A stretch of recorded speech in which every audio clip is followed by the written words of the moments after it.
আমার ভাবির রুমে। ওই দিনই আমি তার রূপ দেখে ফেলছি। তো তখন থেকে আমার তাকে দেখলে মানে গা শিউরে উঠতো, যে মনে হতো যে ভয়ঙ্কর একটা কিছু করবে।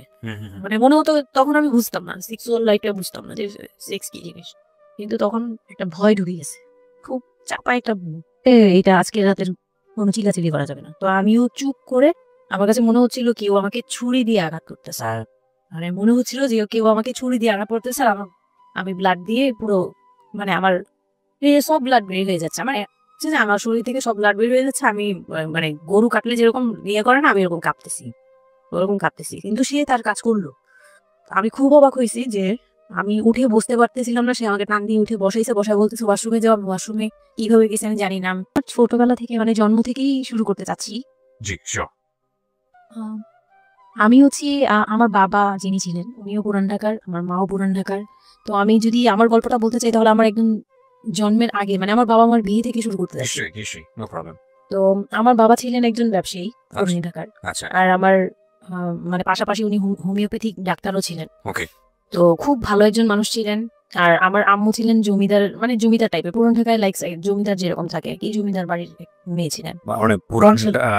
এমন কি ছিল যে আগের পিতামহ বা প্রপিতামহ যেটাকে বলি জমিদার ছিল মানে আমার নানাই ছিলেন জমিদার। ওই এলাকার সব বিচার শুনি করতেন, প্রভাবশালী করতেন। তো ওই দিক থেকে আমার বাবা তো বিয়ের প্রস্তাব দেয়নি, মানে ফ্যামিলি থেকেই আমার বাবার আবার একটা বিয়ে করেছিলেন আরো 8 বছর আগে আমার আম্মুকে বিয়ে করার। ওটা ছিল লাভ ম্যারেজ। তো আব্বু আর ওই বড় আম্মু একসাথে পড়াশোনা করতেন, ওই দিক থেকে দুইজন পরিচয় হয়ে বিয়ে হয়েছিল। কিন্তু 1.5 বছর পরে আমার বড় আম্মু মারা যায়, তো হয়ে মারা যান। তারপর আমার আব্বু আর বিয়ে করবেন না এরকম বলেছিলেন যে আর বিয়ে করবো না। তারপর প্রায় 8 বছর পরে আমার দাদু আর ফুপিরা মিলে মানে আমার আম্মুকে চুজ করে তারপর বউ করে নিয়ে আসে। তো আমার আম্মু খুব অসুস্থ থাকতেন প্রায়, আমার আম্মু একটু ফিজিক্যালি একটু দুর্বল। তো ওইখান থেকে আমার আম্মুর বিয়ের প্রায় 2-3 বছর পরে আমার একটা বোন হয়। সেই বোনটা মারা যায় 6 মাসের মাথায়, বোনটা মারা যায়। বোনটা মারা যাওয়ার পরে আমার আরেকটা কথা আমি এখানে ভুলে গেছি, যে আমার যে ফার্স্ট মা ছিলেন মানে বড় মা, আমার আব্বুর যে রিলেশন ছিল, ওইখানে একটা মেয়ে হয়েছিল। ওই মেয়েটার প্রায় 6 মাসের মাথায় মানে পেট খারাপ করে অসুস্থ হয়ে মারা যায়। তো তার পরপরই আমার বড় মাও মারা যায়। তো ওইখানে হচ্ছে আমার ওই বাচ্চাটা ছিল মেয়ে বাচ্চা। হ্যাঁ, তো ওর পরে আমার আব্বু 8 বছর পর বিয়ে করে। তারপর আমার মার একটা মেয়ে হয়, ওই মেয়েটাও মানে ওই মেয়েটা হচ্ছে জন্মের সময় মারা যায়, আর ওই ফার্স্ট এডটা হচ্ছে 6 মাস পরে মারা যায়। তো এই মেয়েটা হচ্ছে জন্মের সময় মারা যায়। তারপর তার 5 বছর পর আমার ভাইয়া হয়, আমার ভাইয়া আসে। তারপর আমার আম্মুকে বলা হয়েছিল যে আপনার হয়তো অপারেশন করতে হবে, কারণ আপনি আর কনসিভ করতে পারবেন না, খুব অসুস্থ ছিল আম্মু। দুইটাই সিজার ছিল, তো ওই সময়টাতে আর কি সিজার বেশি করা যেত না, তাহলে রিস্ক মানে লাইফে একটা রিস্ক থাকে।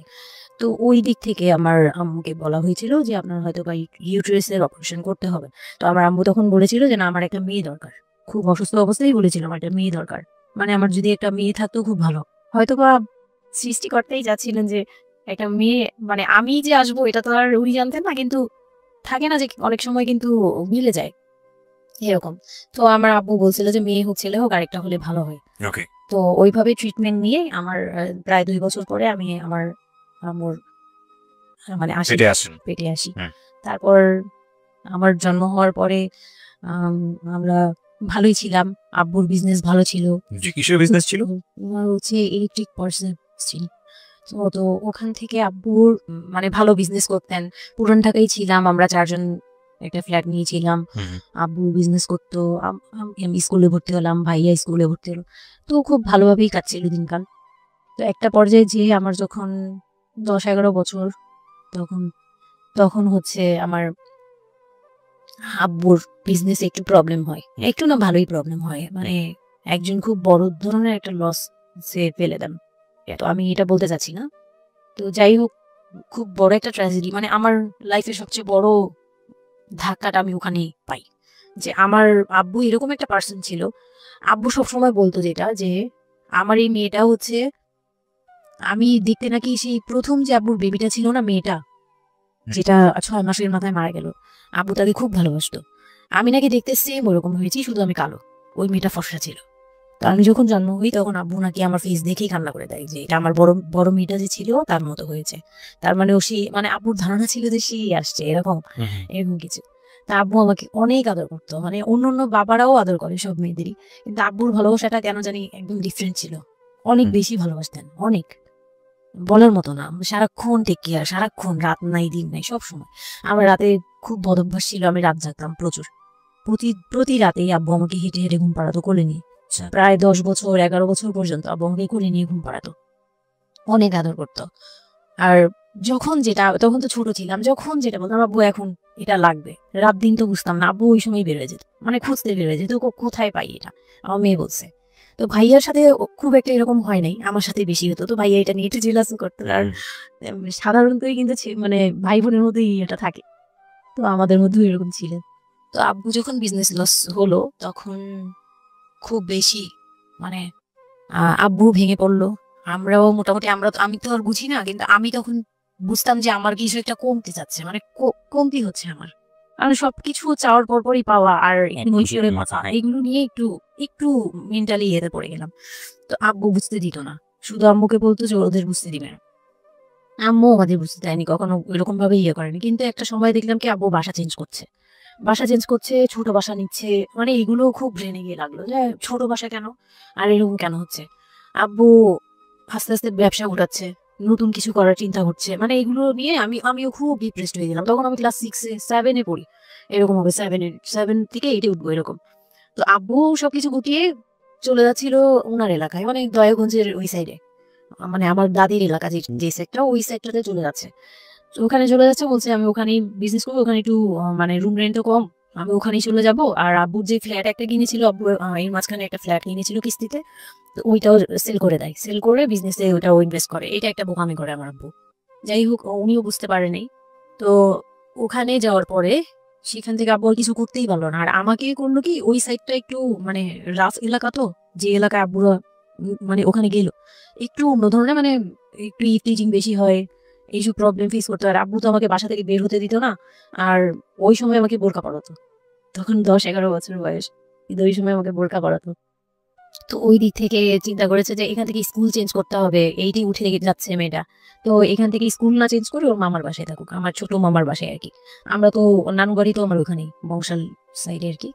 তো ওইখানে আমার মামা বাসায় নানু বাড়িতে রেখে আমার আব্বু যায়, কিন্তু রাখতে চায় না প্রথমে। আমার আম্মু খুব রিকোয়েস্ট করে যে এখানে ভালো থাকবে, আর আমার মামা ওইখানকার, আবার নানার পরে আমার মামাই ওখানে মোটামুটি প্রভাবশালী, মানে নানার যে প্রভাবটা ওটা আমার মামা পেয়েছে, মানে ওখানে বিচার টিচার যা হয় সব মামা করে, এখনো করে। তো ছোট মামার বাসায় গেলাম, মামি আমাকে খুব আদর করতেন, মামি আমাকে অনেক স্নেহ করেন, সত্যি কথা এখনো অনেক স্নেহ করেন, কিন্তু আমার যাওয়া হয় না, ওটা আমি পরে বলছি। তো তো ওখানে ছিলাম, মামার বাসায় গেলাম, খালার ছেলে, বড় ছেলে, হ্যাঁ, উনি হচ্ছে আমার মানে মামার বাসায় আসছে হঠাৎ করে, আমি জানতাম না যে কেন আসছে, মাঝে মাঝে দেখা হলে সালাম দিতাম। কি নাম ওনার নাম রিপন। ওকে। তো উনি হচ্ছে আমার মামার বাসায় আসছে, আপনার খালাতো ভাই? খালাতো ভাই, উনি আমার খালাতো ভাই, উনি আসছে। তো অনেকদিন পর আর কি আসছে।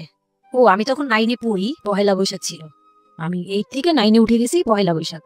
তো ওই সময়টাতে তাকে দেখলাম যে সে আমাদের বাসায়, রিপন। হ্যাঁ। তো আমি সালাম দিলাম, ভাইয়া কেমন আছেন, কারণ উনি আমাদের অনেক সিনিয়র, অনেক সিনিয়র। আপনি তখন ক্লাস 9-এ পড়েন? হ্যাঁ, 8 থেকে 9 আর কি। 8 থেকে 9-এ, ওকে। হ্যাঁ। তো ওই সময় আমি দেখে বললাম ভাইয়া কেমন আছেন, চা খাবেন? তো আমার মামা বললো হ্যাঁ চা বানিয়ে নিয়ে আসো। তো আমি গিয়ে পরে শুনি যে আমার মামাতো ভাই আমাকে বলতেছে যে আমার মামাতো ভাই আবার আমার একদম মানে আপন ভাইয়ের চেয়েও বেশি বলবো, কারণ ওর সাথে আমি সবকিছু, মানে ও আর আমি একসাথে বড় হয়েছি, ওর জন্য মনে হয়নি যে এটা আমার মামাতো ভাই, নিজের ভাই মনে হতো। তো আমার বলতেছে যে তুই তো এখন আন্টি হয়ে যাবি, মানে দুষ্টুমি করতেছে যে তুই তো এখন বড় ভাবি হয়ে যাবি, হ্যাঁ তেন। আমি বলি কেন? বলে রিপন ভাই না তোরে বিয়ে করতে চায়। তো আমি খুব হেসে দিলাম, হ্যাঁ হেসে দিলাম, মানে আমি বলতেছি যে দুষ্টামি করতেছে, এরকম ভাবছিলাম যে মনে হয় ফান করছে। আমি ওর সাথে আবার কতক্ষণ চিল্লাচিল্লি হয়ে যায়, উল্টাপাল্টা কথা বলিস কেন সেই। তো এগুলো নিয়ে ওরা সবাই মিলে আমার সাথে বলতেছে, বলে কি উনি বয়সে কত বড় ছিল আপনার থেকে? আমার তখন 13, আর ওনার তখন ধরেন 37। 24 বছরের বড়? মানে আপনার না 24 বলতে এখানে, হ্যাঁ 24 বছরই তো বড়, তাই স্যার? ও মাই গড, ওকে।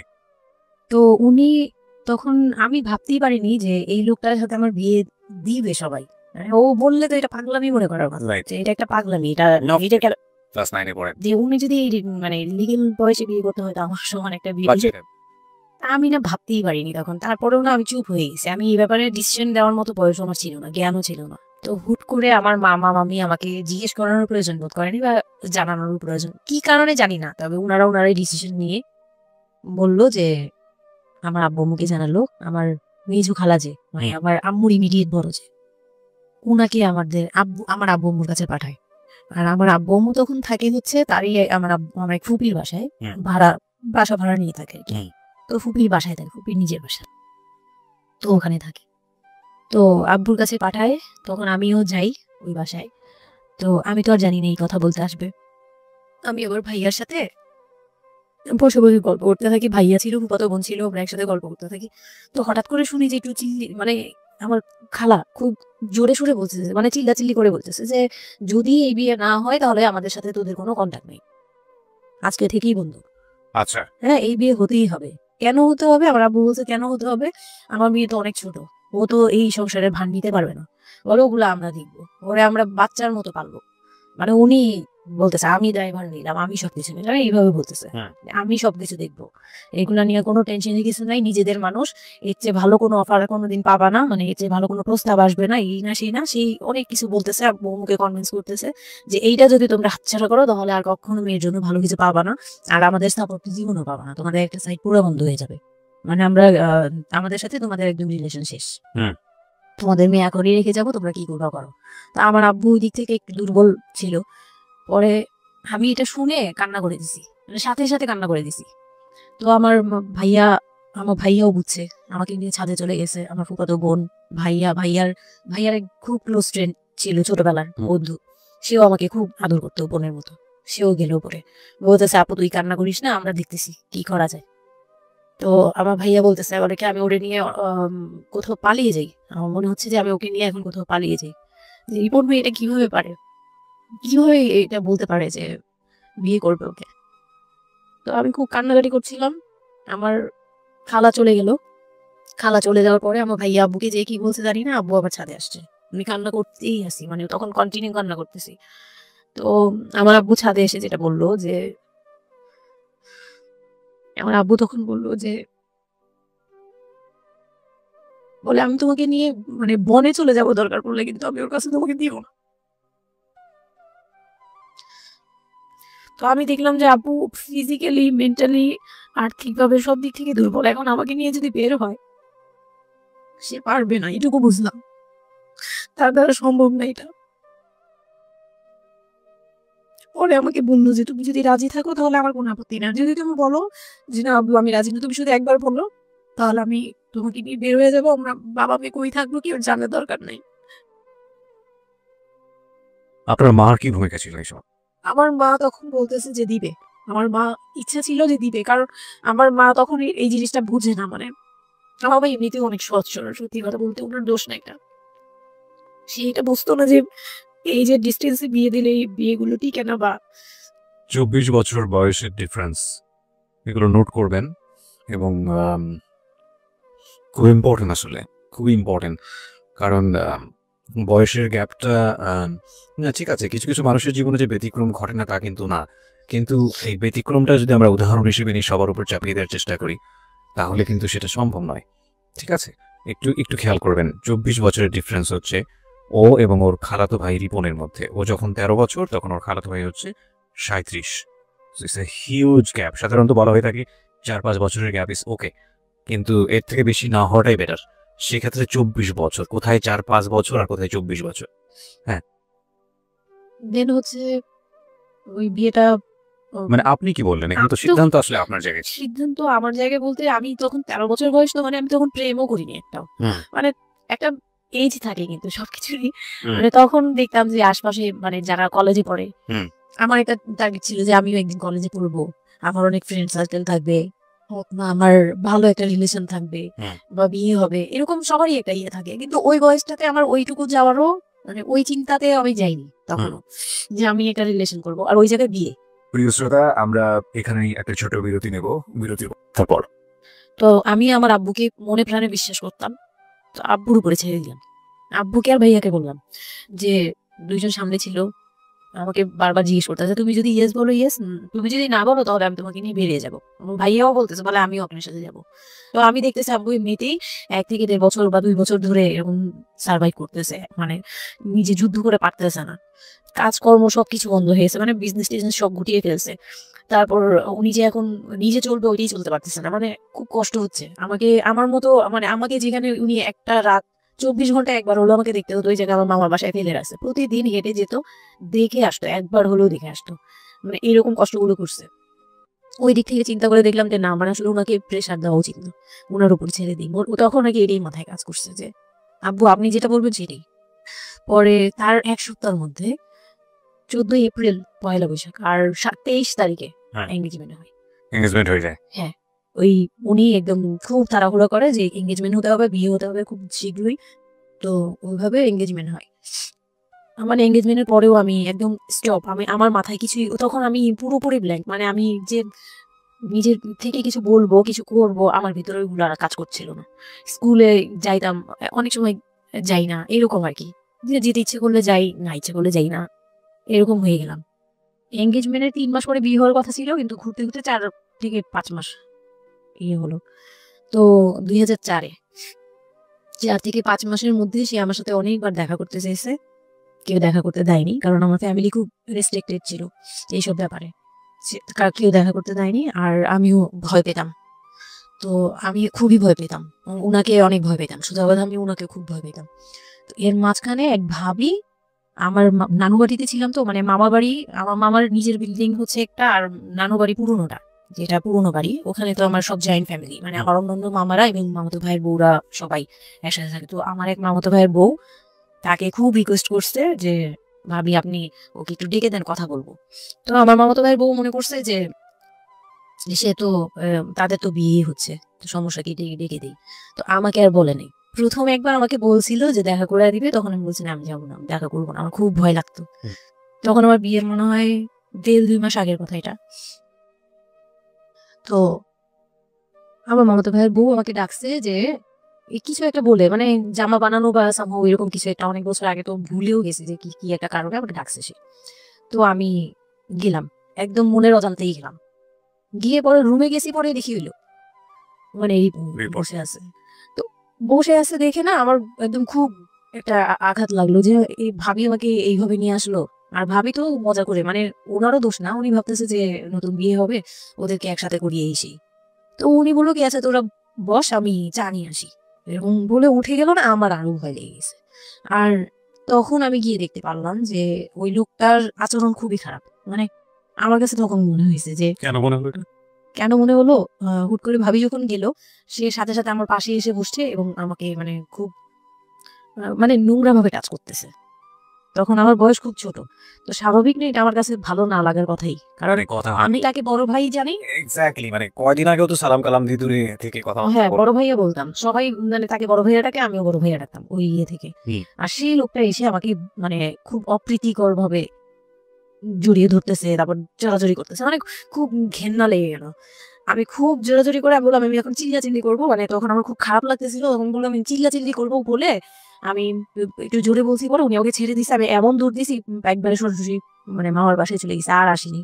আর ওখানে গিয়ে অনেক কান্নাকাটি করছে যে এখন তো নাও করা যাবে না, আর এই লোকটা এরকম কেন, এই লোকটা তো তাহলে বিয়ের পরে, মানে আমার একটা ভয় ঢুকিয়ে গেছে, এই লোকটা তো তাহলে আমাকে না জানি কি করবে, এরকম একটা ভয় ঢুকিয়ে গেছে। তখন তো ছোট ছিলাম, আর আমাদের ওই সময়টাতে তো এত মিডিয়া ছিল না যে আমরা কিছু বুঝবো যে এই আর কি। তো ওখানে তারপর 1.5 থেকে 2 মাস পরে বিয়ে হলো, এর মাঝখানে অনেকবার ফোন টোন করতে হতো, আমি রেসপন্স করতাম না। তো বিয়ে যেদিন হলো, বিয়ের বিয়ের রাতের কথা সে কি বলবো। নিশ্চয়ই আপনার যদি মনে হয় যে বিষয়টা সামাজিকতার জায়গাটা থেকে খুব সেন্সিটিভ, একটা মেয়ের মানসিকতার জায়গাটা থেকে, যেটা আসলে এটা আমার বলার মতো সত্যিও নাই, সত্যি কথা বলতে আমি এটাই আমার লাইফের সবচেয়ে বড় বড় ট্র্যাজেডি, বিয়ের রাত। হয়তো আপনি খেয়াল করছেন কিনা জানি না, কিন্তু আপনি মাঝখানে বললেন যে আমি অ্যাফেয়ার করবো কিভাবে, আমার মন তো তখনই ভেঙে দিয়েছে, আমার ভিতরে একটা ভয় কাজ করে। কি হয়েছিল আমি জানি, আপনি খুব সুন্দর করে বলছেন গল্প, আপনি আপনার মতো করেই বলবেন, আমরা আসলে মূল মেসেজটাই পেতে চাই। লোকটা হচ্ছে সামাজিক ভাবে সবার কাছে খুব ভালো, সবার কাছে ভালো বলতে মানে গলিতে বা এলাকায় কিছু করে না, সেই এলাকায় খুব ভালো ব্যবসা করে, খুব সহজ সরল ভাবে দোকানে যাচ্ছে আসতেছে খাচ্ছে ঘুমছে। আমার সাথে যেদিন বিয়ে হলো সেদিন খুব বৃষ্টি, তো আমার তো ওই একদিনই আমার ভাবির রুমে ওই দিনই আমি তার রূপ দেখে ফেলছি। তো তখন থেকেই আমার তাকে দেখলে মানে গাছি উঠে উঠতো, যে মনে হতো যে ভয়ঙ্কর একটা কিছু করবে। মানে মনে হতো, তখন আমি বুঝতাম না সেক্সুয়াল লাইফটা, বুঝতাম না যে সেক্স কি জিনিস, কিন্তু তখন একটা ভয় ঢুকে গেছে, খুব চাপা একটা ভয়। প্রথম কথা হচ্ছে যে আপনি একটা ছেলে এবং মেয়ের মধ্যে যে স্বাভাবিক সম্পর্কটা বিবাহ পরবর্তী, এটা সম্পর্কে আপনার কোনো আইডিয়া ছিল? আপনাকে কেউ বলেছে? এটা সম্পর্কে কোনো আইডিয়াই ছিল না, শুধু জানতাম যে কিছু একটা হয়। তো কি হয় সেটা আপনি জানতেন?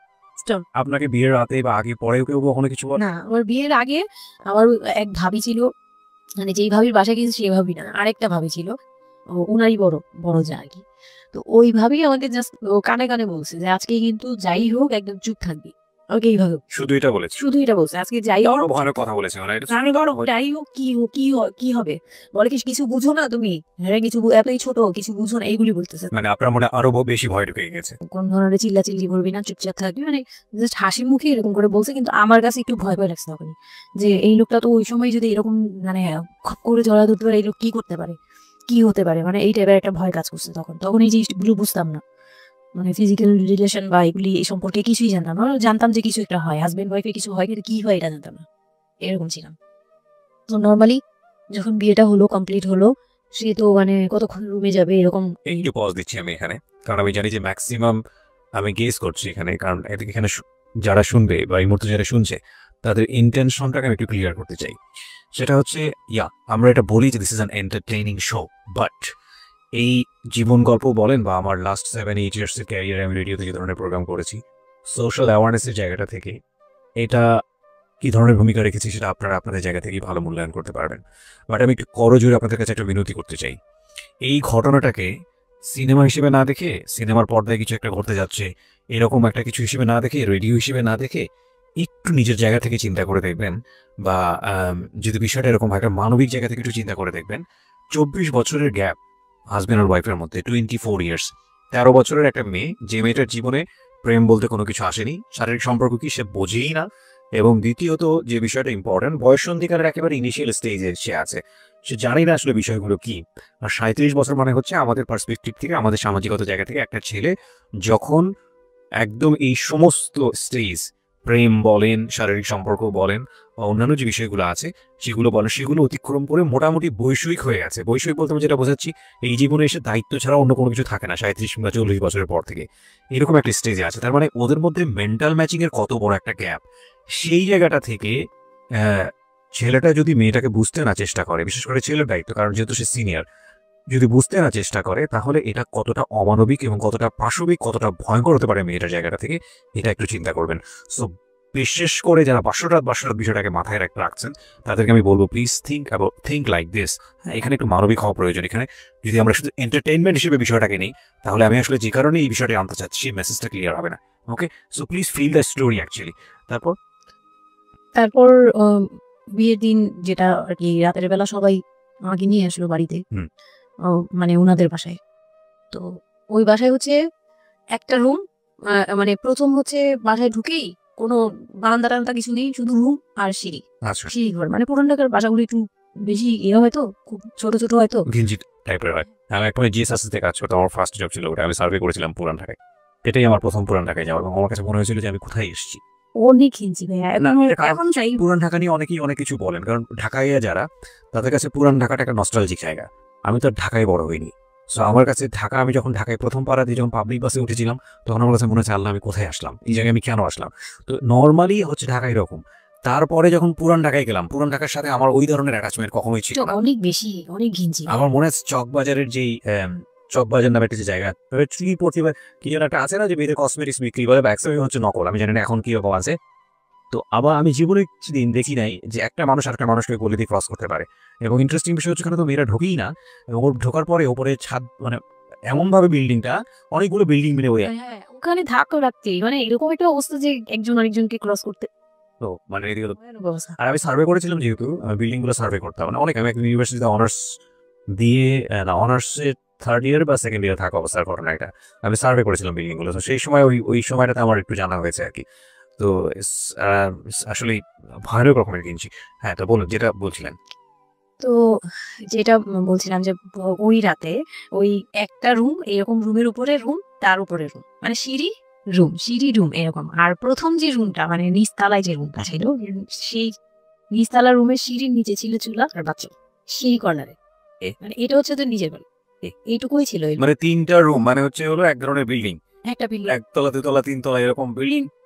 হ্যাঁ 3তলা বিল্ডিং, কিন্তু সিঁড়ি আর রুম, সিঁড়ি আর অল্প জায়গার মধ্যে এই জিনিসটা ম্যানেজ করেছে। পরে শুনেছি যে এটা আধা কাঠারও নিচে, আধা কাঠার নিচে, 1 শতক বা হাফ শতক জমি যেটাকে বলে। হ্যাঁ হ্যাঁ, শুধু একটা রুম আর সিঁড়ি, এইটুকু। তো ওইটুকুর মধ্যেই মানে বাড়িটা। তো ওই বাড়িতে আমার খালার বাড়ি ছিল, আমি তো প্রায়ই যেতাম, বেড়াতে যেতাম ছোটবেলায়। তো আমাকে নিয়ে গেল, আর 3তলার রুমে সবচেয়ে পরের রুম যেটা, ওটাতে আবার আমার মানে মেজু দেবর সম্পর্কে ছিল। সে আমাদেরও মানে আমার বিয়ের 12 বছর আগে বিয়ে করে ফেলছে। সে লাভ ম্যারেজ করছে, মানে উপযুক্ত বয়সে বিয়ে করছে। আর আমার হাজবেন্ড আবার ছিল যে উনি আবার খুব লেটে বিয়ে করছে, মানে ফ্যামিলির দায়িত্ব পালন করে সবকিছু শেষ করে তারপর বিয়ে। 37 আসলে খুব লেট না, কিন্তু 37 এর জায়গা থেকে 13 বিয়ে করাটা আমার জন্য সে অনেক ভালো। যাই হোক, তারপর ওই দেবরের যখন বিয়ের 12 বছর হয়ে গেছে তখন উনি বিয়ে করছে। আর তো ওই ভাইয়া, মেজু ভাইয়া যে ছিলেন, তো মেজু ভাইয়ার রুমটা ছিল 3তলায়, মানে ওখানে আমার বাসর ঘরটা করা হয়েছিল আর কি। তো ফুল টুল তেমন ভালো আনা হয়নি, সে খুব রাগারাগি করছে। ছোট ভাই যারা ছিল এলাকার, ছোট ভাইটাই ওদের সাথে খুব রাগারাগি করছে। আমার হাজবেন্ড যে ছিলেন, এটা কোনো ঘর সাজানো হলো এই সেই বলে চলে, এখন তোমরা বের হো, অনেক হয়েছে, এখন তোমরা যাও, মানে খুব রাগারাগি করতেছে। তো আমি রাগ দেখে আরো ভয় পেয়ে গেছি প্রথম রাত। তারপর আবার আমি মানে এই অবস্থায় আসছি, বউ হয়ে আসছি, আমার শরীরে ভারী গহনা, শাড়ি টাড়ি, মানে আমি এগুলোর ওজন নিতে পারছি না। 4-5 ঘন্টা হয়ে গেছে আমাকে এগুলো পরায় রাখা হয়েছে, ভারী মেকআপ দেওয়া হয়েছে, আমি এগুলো কখনো ইউজ করিনি ফার্স্ট লাইফে। মানে আমি দেবীর মতো সেজে বসে আছি, এরকম একটা ইয়ে। তো খুব ভয়েও কাজ করছে, আর নার্ভাসনেস। তারপর এখন কি হবে, শরীর বের হয়ে গেলে কি হবে, এটা একটা টেনশন। আর শুধু মানে কেমন জানি এটা, যেটা সাধারণত নরমালি হওয়া উচিত একটা ছেলে এবং একটা মেয়ের জায়গাটা থেকে। এটা হচ্ছে জীবনের সবচেয়ে সুন্দরতম মুহূর্তের একটা, রাইট? আমরা সেটাই চিন্তা করি না। একটা মেয়ের জীবনে স্বপ্ন থাকে তার একটা বাসরাত কিংবা ফুলসজ্জা রাত, আমরা যেটাই বলি সেটা নিয়ে।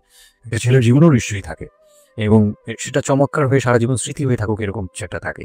এবং সেখানে বিষয়টা যদি এরকম হয় যে একটা মেয়ের জীবনে আতঙ্কের রাত এবং ভয়ানক রকম আতঙ্কের, লাইফের সবচেয়ে বড় আতঙ্কের রাত ছিল ওটা, তাহলে আপনি চিন্তা করে দেখতে পারেন। এবং সেটাকে যারা আজকে এই রেডিও যেটা শুনে, যারা এটাকে এন্টারটেনমেন্ট হিসেবে নিচ্ছেন, তাদের জায়গা থেকে আমি বলতে পারি যে এখানে নিজেরও কিন্তু একটা পরিচয়ের বিষয় আছে। হ্যাঁ, মানে নিজের পরিচয়টা নিজের কাছে কি দিচ্ছেন একটু চিন্তা করে দেখেন। ঘটনার ভেতরে ঢোকার চেষ্টা করুন, এই মেয়েটার মানবিক অনুভূতিটাকে জানার চেষ্টা করুন, অন্য কিছু নয় প্লিজ। কজ আমরা আমাদের সামাজিকতার জায়গাটা থেকে মেয়েদের এই বিষয়গুলোকে উইথড্র করে বা না ভেবে তাদেরকে কখনো কখনো সারা জীবনটা ধ্বংসের দিকে ঠেলে দিই। হয়তো মেয়েটার ক্ষেত্রে এরকমই কিছু হয়েছে, আমরা একটু সামনের দিকে আগাবো। জি, তারপর উনি আমাকে, আমি তখন শাড়ি টাড়ি পরা, গহনা পরা, তো খুব নর্মালি সবাই চলে গেল পরে, খুব নর্মালি আমাকে বলতেছে যে ড্রেসটা চেঞ্জ করো, শাড়িটা চেঞ্জ করো, গহনাটা চেঞ্জ করো। তো আমি আমার লাগেজ থেকে একটা 3 পিস নিলাম, ওই 3 পিসটা নিয়ে ওয়াশরুমে চলে এলাম। ওয়াশরুম বলতে ওই যে উপরের রুমেই একটা ওয়াশরুম আছে, আর নিচের রুমে, মানে উপরের রুমে তো আর সিঁড়ি ঘর নাই, সিঁড়ি ঘরটাতেই একটা ওয়াশরুম ছিল, ছোট্ট একটা টয়লেট ছিল। ওইটাতে গিয়ে আমি চেঞ্জ করলাম খুব কষ্টে, চেঞ্জ করে তারপর মুখের মেকআপ টেকআপ ওগুলো ওয়াশ করে আসলাম। তারপর আসার পরে উনি বলতেছে উজু করে আসো। হ্যাঁ, তো আমি উজু করলাম, উনি উজু করছে করে, মানে প্রথম রাতে নাকি নামাজ পড়তে হয়, সবাই বলে দিছে। তো ওই নামাজ পড়লো আমাকে নিয়ে, নামাজ পড়ার পরে বেরিয়ে গেলাম। মানে আমি বিছানায় যে বসলাম, খুব ভয়ে আছি যে কি বলবে কি করবে জানি না। তো উনি আমার পাশে এসে বসে আমাকে ফার্স্ট কথা যেটা বললো, মানে এটাই ফার্স্ট কথা ছিল যে আমি তো ওই ফ্যামিলির বড় ছেলে, আর তুমি তো আমাদের ফ্যামিলি সবাইকেই চিনো জানো, তোমার তো চেনা জানার দরকার নাই। আর আমার তখন ওনার মা মারা গেছে 3-4 বছর, মানে 3 বছর হবে এরকম, 3 থেকে 4 বছর এরকম হবে। আমার মা মারা যাওয়ার পরে আমি এখন সংসার দেখি, আমার হয়ে আমার মার জায়গাতে এখন তুমি। এটা শোনার পর আমার কাছে মনে হলো আস্তে একটা বাড়ি আমার মাথার উপর। এটা আমি যেখানে নিজের, এটা একটা বিষয়, ওই কথাটা কিন্তু খুব সুন্দর বলেছে। মানে ওর 37 ইয়ার্স এর জায়গাটা থেকে খুব সুন্দর একটা কথা, কিন্তু কথা হচ্ছে 13 বছরের একটা মেয়ে কেন এটা বুঝতে যাবে? ওকে দুইটাই বলেছে যে এই 3 তলা একটা বাড়ি, 3 রুমের একটা বাড়ি ওর মাকের উপরে দিয়ে দেওয়া হলো। দেখুন এই জিনিসটাই আমি আপনাদেরকে বোঝানোর চেষ্টা করছি যে আসলে সবকিছুর একটা বয়স থাকে, হ্যাঁ। এবং ছেলেটার জায়গা থেকে কিন্তু খুব সুন্দর নামাজ পড়েছে, বসছে, এখন পর্যন্ত আমাদের কাছে ভালোই লাগছে শুনতে। কিন্তু এটা আসলে কেউ বুঝতে চাইবে? 13 বছরের মেয়েটা কি এই জিনিসটা বুঝতে চাইবে? এইটা বোঝাটা জরুরি ছিল। হ্যাঁ, তারপর উনি যেটা বলছে যে আমার ভাই বোন আছে, সবাই আমার ছোট, কিন্তু আমার তো প্রায় 10-12 বছরের বড়। উনার যে 10-12 বছরের ছোট, সে আমার 12-13 বছরের বড়। মানে তাকে আমি ছোটবেলা থেকে এইভাবে দেখে অভ্যস্ত। তো এইগুলো চিন্তা ভাবনা, মানে ওই সময় তো আর এত কিছু কিন্তু উনার ছোট ভাই বোন এগুলা, মানে উনার কাছে তো এগুলো বাচ্চা এখনো। আর আমার কাছে তারা অনেক বড়। আমি তাদেরকে কি টেক কেয়ার করবো, তারা আমাকে করবে, মানে আমার এরকম বিষয়টা তাই। তো আমি চুপ হয়ে শুধু শুনছিলাম। ও আচ্ছা, ও আচ্ছা, মানে আমি কিছু বলার মতো ভাষাও পাচ্ছি না, বা আমি কি বলবো, আমার এখানে ডায়লগই কি ছিল, মানে আমি এরকম মনে হচ্ছে যে কেউ আমাকে একটা স্ক্রিপ্ট ধরাই দিত, আমি একটু দেখে দিয়ে নেল গুঁড়ো করে পড়ে আমাকে কেউ কিছু বলেও না, এর কি বলতেছে। তো যাই হোক, এই কথাটার পরে মানে যখন উনি এটা বলার পরে বলতেছে যে তুমি আমাদের একটা মানে রুলস আছে, বিয়ের পরে নাকি বাসর ঘরে নাকি কিছু দেয়, হাজবেন্ড ওয়াইফকে কিছু দেয়, তারপর নাকি টাচ করে, এরকম কিছু একটা। তো আমাকে বলতেছে যে তোমার কি আমার উপর কোনো দাবি আছে, মানে এইগুলো আমি জানতাম না, অনেকটা এগিয়ে শুনছি, এইগুলো অনেক পরে গিয়ে জানছি যে এই সময় নাকি কিছু চাইতে হয়, এই সময় যা চাইবে তাই দিতে হবে, এরকম কিছু একটা। তো এটাও আমাকে কেউ বলে দেয়নি। আমি ওই সময় একটা লসে পড়ে গেলাম না, এরকম মনে হচ্ছে এখন আর কি। তখন আমাকে এটা কেউ বলে নাই। আমি এগুলো বুঝতাম না দেখে, আর আমাকে একটা কথা বলা হয়েছিল, আমার মাথায় একটা জিনিস কাজ করছিল, যে ভাবি বলছে যে এইখানে যা হবে এগুলো সবই ঠিক। এখানে যাই হোক, মানে ভেঙে বলেনি, বলছে তোর সাথে আজকে যা হবে এই ঠিক, আর এটা মেনে নিতে হবে। আর এটা যদি না মেনে নিস তাহলে মানে মানে এই ধরনের একটা বলছে যে এটা আজকে রাতের কোনো চিল্লাচিল্লি করা যাবে না। তো আমিও চুপ করে, আমার কাছে মনে হচ্ছিল কেউ আমাকে ছুরি দিয়ে আঘাত করতেছে, মানে মনে হচ্ছিল যে কেউ আমাকে ছুরি দিয়ে আঘাত করতেছে, আর আমি ব্লাড দিয়ে পুরো, মানে আমার শরীরের সব ব্লাড বের হয়ে যাচ্ছে। আমার এরকম মনে হচ্ছে যে আমার শরীর থেকে সব ব্লাড বের হয়ে যাচ্ছে, আমি মানে গরু কাটলে যেরকম করে না, আমি এরকম কাঁপতেছি, ওরকম কাঁপতেছি। কিন্তু সে তার কাজ করলো। আমি খুব অবাক হয়েছি যে আমি উঠে বসতে পারতেছিলাম না, সে আমাকে টান দিয়ে উঠে বসাই বলতেছে ওয়াশরুমে যাও। আমি ওয়াশরুমে কিভাবে গেছি আমি জানি না, আমি খুব ধরে খুব মানে খুব কষ্টে কাঁপতে ওয়াশরুমে গেলাম, ফ্রেশ হয়ে আসলাম। আসার পর আমি খুব কষ্টে, যে আমি যখন বিছানায় মানে ঘুমাতে যাব, তখন আবার এরকম করে সে সারা রাতে, মানে রাত 3টা থেকে সকাল 8টা পর্যন্ত 4বার আমার সাথে এইরকম করলো। আমি আর সকালে উঠতে পারি, মানে আমি উঠে বসতে পারি না। তারপর 2-3 দিন কি হয়েছে আমার মাথায় নেই, মানে আমি এখন আর এটা বলতে পারবো না, কারণ আমি পুরো সেন্সলেস ছিলাম, আর উনারে দেখলে আমি ভয় লাগতো। সে যতবার আসতেছে সামনে, আমি জানি, মানে আমি সেন্স ছিল, কিন্তু আমি এখন গল্পটা বলতে পারবো না যে এই 2-3 দিনে কি হয়েছে। আচ্ছা, এই 2-3 দিন আমার বৌভাত হয়েছে, আমাকে পার্লারে নিয়ে যাওয়া হয়েছে, কিন্তু আমি নিস্তব্ধ। আর তখন আমার মানে শারীরিক কন্ডিশন, কিন্তু সবাই বুঝতেছিল, কিন্তু কেউ বুঝতে দিচ্ছিল না আমাকে। মানে এভরিবডি অ্যাভয়েড দিস, মানে সবাই অ্যাভয়েড করছে, তারা পার্টিটাকে এনজয়। শুধু আপনার ফ্যামিলির সমস্যা, এটা আমাদের পুরো সমাজেরই সমস্যা। এটা সমাজটাই অ্যাভয়েড করে। এবং আমার মনে আছে I face huge difficulty for the first time যখন আমি রেডিওতে আমি নট আজকেই না প্রথম, আমি এর আগে বিষয়গুলো খুব চ্যালেঞ্জ জায়গা থেকে আমি প্রচার করার চেষ্টা করেছিলাম। অ্যান্ড আই ফেস, এগুলো হয়তো আমার লিসনাররা কখনোই জানে না, আই ফেস হিউজ ডিফিকাল্টিস। যখন আমার প্রথম বইটা পাবলিশড হয়, সেটা নিয়েও আমার একটা বড় ধরনের ডিফিকাল্টি ফেস করতে হয়েছে।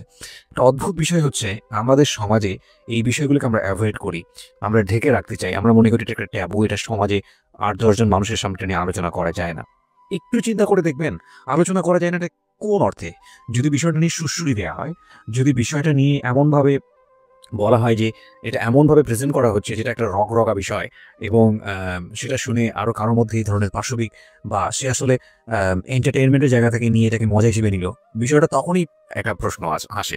কিন্তু যদি বিষয়টা লেসনের জায়গা থেকে আসে, এটা সামাজিক শিক্ষার জায়গা থেকে আসে, যে একটা পুরুষ, সে 37 বছর বয়স, সেটা আমিও হতে পারি, আপনিও হতে পারি, বা যে ছেলেটা ওনার জীবনে এসছে সে তো হয়েছেই, যে তারা যেন কখনো এরকম অমানবিক না হয়। এবং নট অনলি দিস, একটা মেয়ে যখন 13 বছরে থাকে, তাকে পরিবারের এত বড় সাপোর্টের জায়গা থেকে দেয়, বাবা এত ভালোবাসতো, তার জায়গাটা থেকেও কোনো একটা সাময়িক সমস্যার সমাধান করবার জন্য, বা যাই হোক না কেন, শেষ পর্যন্ত যে রাজি হয়েছে, এরকম এক ধরনের, এটা থাকতো জবাই করা। আমি বলবো যে একটা মেয়েকে শুধু শারীরিকভাবে হয়তো সে যে প্রবলেমটা ফেস করেছে ওই রাতে, সেটা হয়তো সে ধীরে ধীরে রিকভার করবে, কিন্তু সারা জীবনের জন্যে সে যে মেন্টালি ওই জিনিসটাকে ভয়ানক রকম ভাবে একটা বাজে জায়গায় বাজেভাবে চিন্তা করা শুরু করলো মানুষের জৈবিক চাহিদার জায়গাটাতে, এটা তো একটা মানুষের থিঙ্কিংটাকে জবাই করে দেয়া, তাই না?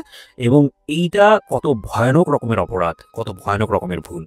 এবং আমাদের এই জায়গাটাতে আমাদের অনেক বেশি পরিমাণে বড় যারা আছি, সিনিয়র যারা আছি, তাদের বোঝা উচিত। প্রথম কথা হচ্ছে লিগেলি যদি আমি বলি তাহলে বিয়েটা বৈধ ছিল না, কারণ সরকার কিন্তু আমরা যতদূর জানি যে 18 নিচে বিয়ে দেওয়াকে পারমিট করে না।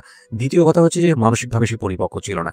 তৃতীয় কথা হচ্ছে যে যদিও বা বিয়েটা হলো, তাহলে তাকে যে একটি প্রপার এডুকেশন দেয়া, যে এই বিষয়টা হচ্ছে এরকম, প্রপারভাবে বড় করা, প্রপারভাবে নার্সার করা, সেটার মারাত্মক রকমের অভাব ছিল। ঘটনা এখানে শেষ হয়ে যায় নাই, ঘটনা কিন্তু এখানে শুরু হলো। কারণ বাংলাদেশের অনেক মেয়ের জীবনে এরকম দুর্ধর্ষ রাত আসে এবং এই রাতগুলো সারাটা জীবনের জন্য তাকে বেদনার স্মৃতি, তাকে সারাটা জীবনের জন্য একটা ভয়ঙ্কর রকমের মোমেন্টের মধ্যে দিয়ে নিয়ে যায়। আমরা এগুলো নিয়ে কথা বলতে পছন্দ করি না, আমরা এগুলো নিয়ে কথা বলি না, আমরা এগুলোকে নিয়ে কথা বলাটা একটা সামাজিক জায়গা থেকে ট্যাবু মনে করি। এই ট্যাবুর ধাক্কায় কত কত মেয়ের জীবন, কত কত মানুষের জীবন, কত কত সংসার জীবন নরকে পরিণত হয়েছে, সে খবর অনেকেই আমরা রাখি না, রাখার প্রয়োজন মনে করি না। But this is a very important issue, that's why I am discussing on this. Okay, বলুন আপনি। তারপর যেটা হচ্ছিল যে মানে ওই রাতের পর থেকে মানে ওই লোকটাকে আমার শুধুই দায়িত্ব মনে হয়েছে। মানে আমার কাছে মনে হতো যে এটা আমার দায়িত্ব যে উনার বাসায় আমার থাকতে হবে, আর উনার সাথে থাকলে আমার এইরকম করতে হবে। You feel like this, right? আপনি এই ঘটনা ঘটার পরে আপনি কারোর সাথে ডিসকাস করার সুযোগ পাননি যে না, আমি এরকম ক্লোজ কেউ ছিল না যে আপনার সাথে এরকম একটা বাজে ঘটনা ঘটছে, বা আপনি এটাকে রিকভার করতে পারছেন না মেন্টালি, বা আপনার সাথে যার বিয়ে হলো তাকেও বলতে পারছেন না যে আমার এইসব জিনিসগুলো? না, আমি উনাকে ভালোভাবে নিতেই পারছিলাম না। সোজা কথা, আমি উনার সাথে কোনো কিছু ডিসকাস করতাম না, বা অনেক পরে গিয়ে যখন ডিসকাস করেছি তখন উনি আমাকে উল্টাপাল্টা বুঝ দিয়েছে। মানে তলায় পরের সময়টাতে, বাট ইট হ্যাপেন্স রেগুলারলি, না র্যান্ডমলি জিনিসগুলো হয়ে যাচ্ছিল আপনার সাথে? হ্যাঁ, প্রায় মাস থেকে 2-3 মাস এরকম হলো। তারপর মানে এটা আমি বলি যে প্রথম তো 4-5 দিন তো রেগুলার হলো। তারপর আমার মানে আমার ব্লিডিং অফ হচ্ছিল না, আমার কন্টিনিউ হচ্ছিল ব্লিডিং। তো এক সময় যে ওই ব্লিডিং এর মধ্যেও তিনি অনেক বাজে ইয়ে করেছে। তো ওর পরে আমি বাসায় যেতে চাইলে বাসায় যেতে দিত না, এইভাবেই ইয়ে করে ফেললো। আর ফ্যামিলিগত যে ব্যাপারটা ছিল যে আমার ফ্যামিলিতে তখন আমার আব্বু তো তখন একদম মানে ফিনান্সিয়ালি খুব উইক ছিল। তো বিয়ের পরে কিছু ফর্মালিটি থাকে, পুরান ঢাকার কিছু রুলস আছে যে বিয়ের পরে মেয়েদের প্রতি সপ্তাহে সপ্তাহে দেখতে যাওয়া, এটা সেটা পাঠানো, প্রতি সিজনে সিজনে এটা করা, এগুলো ব্যাপারে কেউ কনসার্ন ছিল না। মানে তখন মানে আমার ফ্যামিলির কেউ এরকম অ্যাক্টিভ ছিল না, মানে ছিল কিন্তু কেউ কেয়ার করেন। তারপর হচ্ছে এরকম করে আমার সময়গুলো কাটতে লাগলো। তো সবচেয়ে বড় কথা হচ্ছে আমার যে হাজবেন্ড ছিল রিপন, উনি আমার বাবার দোকানে কাজ করতো একটা সময়। ওইটা হচ্ছে প্রায় আরো মানে আমার জন্মের সময় বা আমার জন্মেরও আগে। হ্যাঁ, তখন নতুন নতুন আর কি কাজ শেখার জন্য আমার আব্বুর দোকানে ঢুকছে এরকম। তো আমার আব্বু তাকে ক্যাশ বুঝিয়ে দিয়েছিলেন নাকি, তখন নাকি ক্যাশ দিত। তো আমি একটু যখন 2-3 বছরের, তখন উনি দোকান থেকে বের হয়ে নিজে ব্যবসা দিয়েছে, ওখান থেকে তিনি ইমপ্রুভ করছে। তো ওখান থেকে শুরু। আর আমাকে যখন বিয়ে দিছে, মানে আমার যখন বিয়ে হয়েছে, তো ওই রিপন যিনি, ওনার উদ্দেশ্য ছিল যে আমি আমার নানু বাড়ির অংশ পাবো, সম্পদ। আমার নানু বাড়ি খুব বিশাল, মানে বললাম এটা খুব বিরাট একটা অংশ। আর ওনাদের যে অংশটা ছিল সেটা অনেক আগেই নেওয়া হয়ে গেছে। মানে ওনার দাদা বাড়ি যেটা ওনারা ছিল 3 রুম, ওই যে ছোট ছোট 3টা রুম উপরে ওই বিল্ডিংটা তোলার পরে আমার মামা ওই অংশটা কেটে রাখছে, মানে আমার মামা রেখে দিয়েছে। আর আমাদের যে অংশটা ছিল তার লোকটা ছিল যে ওই বাড়িতে আমি একটা রুম হলেও পাবো। হ্যাঁ, তো আমার আব্বু তো আর ওটা নেয়নি। তো আমার হাজবেন্ডের ইয়েটা ছিল, টার্গেটটা ছিল যে ওই বাসায় একটা রুম হলেও পাবে। আর পুরান ঢাকায় একটা রুম মানে অনেক কিছু, মানে ওখানে তো প্রায় কোটি টাকা দাম কাঠা। তো একটা রুম মানে 1 কাঠা না হোক, আধা কাঠা হোক, 50 লাখ টাকা হোক আমার আসবে, এরকম একটা টার্গেট ছিল তার। তো আর বিয়ের সময় তো অনেক কিছু নিয়ে, মানে গহনা টহনা নিয়ে, ফার্নিচার নিয়ে নানান কথা তো শুনতে হয়েছে, ওগুলাও ফেস করছে। মানে খুব পেইনফুল ছিল ওগুলা, কারণ আমি তখন এত কিছু বুঝি না। আমি তখন মাত্র মানে জামা কাপড় বানাই, ঘুরি ফিরি, খাই দেয়, ব্যাস এই পর্যন্তই। আমি কারো জিনিস নিয়েও মাথা ঘামাই না। ওখানে আমার উপরে প্রেশার আসছে যে আমার ফার্নিচার এমন কেন, আমার গহনা এমন কেন, তুমি বাসায় বলো না কেন, তোমার খাট এখনো আসতেছে না কেন। আমার বিয়ের পর পর খুব বৃষ্টি ছিল তখন, মানে আমার ফার্নিচার, আমার চাচা ছিল ফার্নিচারের ওনার বিজনেস, তো আমার চাচার ফ্যাক্টরি থেকেই সবগুলো ফার্নিচার আসবে। তো ওনারা বলতেছে যে জাস্ট একটা কারণেই লেট হচ্ছে, রোদ পাচ্ছি না, রোদ পেলে তারপর কাঠগুলো শুকাবে, তারপরে হ্যাঁ মানে জয়েন্ট দিলেই এখন এটা ফেটে ফেটে যাবে, জয়েন্ট দিলে প্রবলেম হবে। এই জিনিসটা ওরা বুঝতেছে না। ওরা বলতেছে কেন দেরি করছে, নাকি ফাঁকিয়ে দিচ্ছে, নানান ধরনের কথা তৈরি করতেছে। আর এদিক দিয়ে আমি পেইন খাচ্ছি, ওই দিকে এক পেইন, মানে রাতে গিয়ে এক পেইন, দিনের বেলায় পেইন। মানে আমি পুরো মানসিকভাবে মানে বলে না যে আমি হয়তো বা প্যারালাইজড এর মতো হয়ে গেছিলাম। আমার মানসিক ভাবটা জাস্ট শুনি আর শুনি, কিছু বলতে পারছি না এরকম। আর বাসায় গিয়ে কোনো কিছু বলি না, কারণ আব্বু অসুস্থ। আব্বু মেন্টালি অনেক আব্বু যখনই জিজ্ঞেস করে আম্মু তুমি ভালো আছো তো, আমি হাসি দিয়ে বলছি হ্যাঁ। যতবার জিজ্ঞেস করে তুমি খুশি আছো তো, হ্যাঁ। আমি একটা কথাই বলছি, হ্যাঁ ভালো আছি। আসলে আমি ভালো ছিলাম না, কিন্তু বুঝতে দেয়নি। ওই লোকটার ছোট বোনগুলো আমার সাথে অনেক রাফ বিহেভ করছে।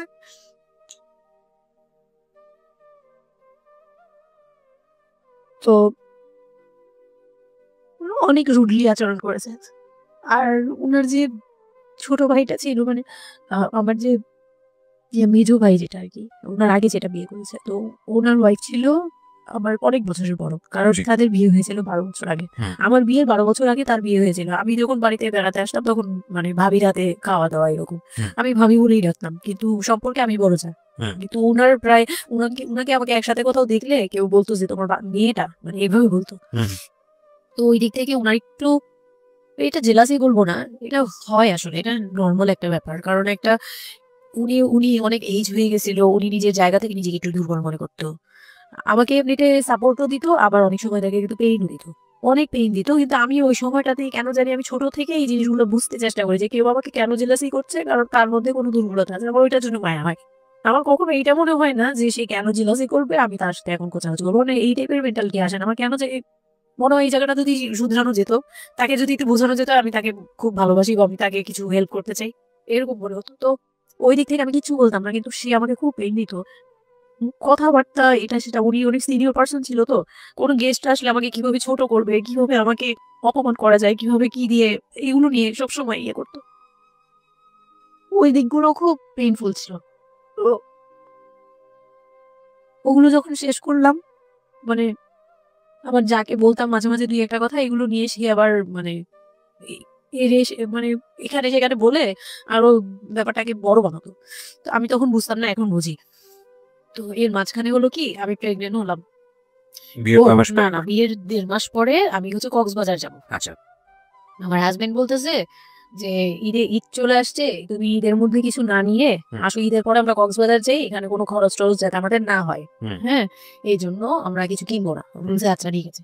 তো তখন হচ্ছে বসুন্ধরা সিটি মার্কেটটা হচ্ছে নতুন হয়েছে। তো উনি বলতেছে আমরা বসুন্ধরা সিটিতে যাব শপিং এ, কিন্তু উনি যেটা বলতেছে যে আমার মানে বসুন্ধরা সিটিতে যাবে, কিন্তু আমাকে যে কিছু কিনে দিবে না এটা আমি জানতাম না। তো ওনার সাথে আমি গেলাম, প্রায় 20 থেকে 25 হাজার টাকা শপিং করলো। ওগুলা হচ্ছে সব ওনার বোন জামাই, বোনের বাচ্চা কাচ্চা, মানে ফ্যামিলির জন্য আর কি, ভাই বোন। আমিও পছন্দ করে করে কিনলাম সবার জন্যই যা যা লাগে। কেনাকাটার পরে আমি তো তখন ছোট মানুষ, তখন তো আমার 13-14 বছর বয়স। তো আমি কখনো এমন হয়নি যে আমি ঈদে জামা কাপড় নিইনি বা জামা কাপড় নতুন জামা কিনিনি, এরকম কখনোই হয়নি। তো ওইটা আমার বিয়ের first Eid.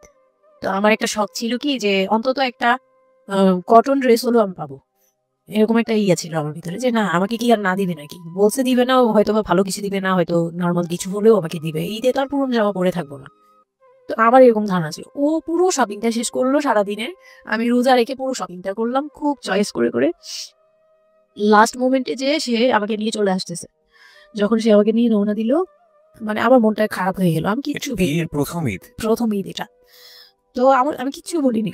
such a idiot, মানে nothing to say, মানে speechless totally। হ্যাঁ, পরে উনি কিছু কিনে দিল না আমাকে, তখন আমি না মনটা খারাপ হলো আমার, কারণ স্বাভাবিক এটা, আমার এখনকার বয়সগুলো হয়তো হাইড করতে পারতাম, আমি এখনো পারি না। সত্যি কথা বলতে আমি কখনোই নিজেকে হাইড করতে পারিনি, এখন তো তখন তো আরো পারতাম না। ওকে, আমরা যেখানটায় ছিলাম তো উনি আমাকে করলো কি যে আসার সময় বলতেছে যে একবারে নিচে, তখন বলতেছে তোমার কি মন খারাপ? আমি বলছি যে না, আমি তো কিছু নেই নাই, ঈদের দিন কি পরবো? তো বলতেছে তোমার তো অনেক ড্রেস নিয়ে আসছো, ওগুলা থেকেই পরো, ওগুলাই তো এখনো পুরোনো হয়নি, এখন দরকার কি আছে কেনার? বলে তারপরে চুড়ি দেখলো, চুড়ি দেখে আমাকে 2 মুঠ চুড়ি কিনে দিল 200 টাকা। এই ছিল আমার ঈদের মানে ফার্স্ট অ্যান্ড লাস্ট, এইটাই ছিল আমার শপিং, আর কোনো কিচ্ছু কিনে দেয়নি সে আমাকে। তো বাসায় আসলাম, বাসায় আসার পরে তার ভাই বোনরা বলতেছে যে সবার জন্য কিনছেন, ওর জন্য কিছু দেন নাই। সে আমাকে মানে তার ফ্যামিলি থেকে আমাকে সেভ করবে কি, সে আমাকে বরঞ্চ বলতেছে যে ওরে কি কিনে দিব, ওর বাসা থেকে আমারে কি দিছে যে আমি ওকে কিনে দিব। তখন আমি বুঝলাম যে ও আচ্ছা সে কিনে দেয়নি, সে কিনে দেয়নি। হ্যাঁ, তো আমি আর বাসায় কিন্তু কিছু বলিনি বা বাসায় যাইও নাই এর মধ্যে। বাসা থেকে আসলে সামর্থ্য কি ছিল আপনার ফ্যামিলিকে মানে কিনে দেওয়া হয়েছিল কি ঈদের ঈদের প্রথম দিন জামাইকে কিছু কিনে দেওয়া বা এরকম কোনো কিছু? হ্যাঁ, এটা করেছিল চাঁদ রাতে একবারে লাস্টের দিকে, লাস্টের আর আপনাদের শপিংটা হয়েছে তার আগে। তার আগে। তো সে এটা বলে ফেললো প্রায় 20 রোজার পরে এই ঘটনা আর কি। তো একবারে চাঁদ রাতের দিন আমার ভাই আর কি একটা পাঞ্জাবি গিফট করলো তাকে, আর সে আমাকে আর কিছুই দিল না। হ্যাঁ, সে ভাবতেছে যে আমি বুঝি বাসায় জানানোর পরে হ্যাঁ, তখন গিয়ে আরো খেপে গেল যে আমি নাকি বাসায় জানাইছি, তাকে ছোট করলাম এই জন্য। কিন্তু আসলে মানে সত্যি কথা বলতে যে আমি কিছুই বলি নাই, আমি আমার মুখ দিয়ে তখন কথাই আসতো না, আমি ম্যানেজ কি করবো, আমার তো কিছুই মাথায় থাকতো না তখন আমি তো পুরো মেন্টালি একটা ইয়েতে ছিলাম। তো আমার এমনও মনে হয়েছিল তখন মানে মাসখানিক যে সে আমাকে ওই ফিজিক্যাল টর্চার গুলো করতো, তখন আমার এমনও মনে হয়েছিল যে আমি এক কাজ করি, বের হয়ে কোথাও চলে যাই, অজানার উদ্দেশ্যে কোথাও চলে যাই। যদি আব্বুর এই অবস্থা না থাকতো হয়তো আমি করতাম এটা। সত্যি কথা বলতে একমাত্র আব্বুর কথাটা যখন মনে আসছে, চোখে ভাসছে যে আমার আব্বু তো মরে যাবে, তখন গিয়ে আর এটা করতে পারিনি, নয়তো ঠিকই আমি বের হয়ে যেতাম। তো ঈদ আসলো, ঈদের পরের দিন কক্সবাজারের উদ্দেশ্যে রওনা দিল। আর তার একটা অভ্যাস ছিল যে মানে সে কিছু দিলে বা করলে বা আমার জন্য যদি সে 2টা টাকাও খরচ করতো, এটা খুব হাইলাইট করতো, সবার সামনে তুলে ধরার জন্য চেষ্টা করতো। ওই কক্সবাজার যাবে, সে খুব মানে ঢোল পিটাচ্ছে যে মানে আমাকে নিয়ে কক্সবাজার যাচ্ছে, কিন্তু শপিং করে দেয়নি, এটা আবার হাইড করতেছে। আচ্ছা, যাই হোক, ওই সব বলতে গেলে শপিং এর টাকা সেভ করে আমাকে কক্সবাজার নিয়ে যাচ্ছে।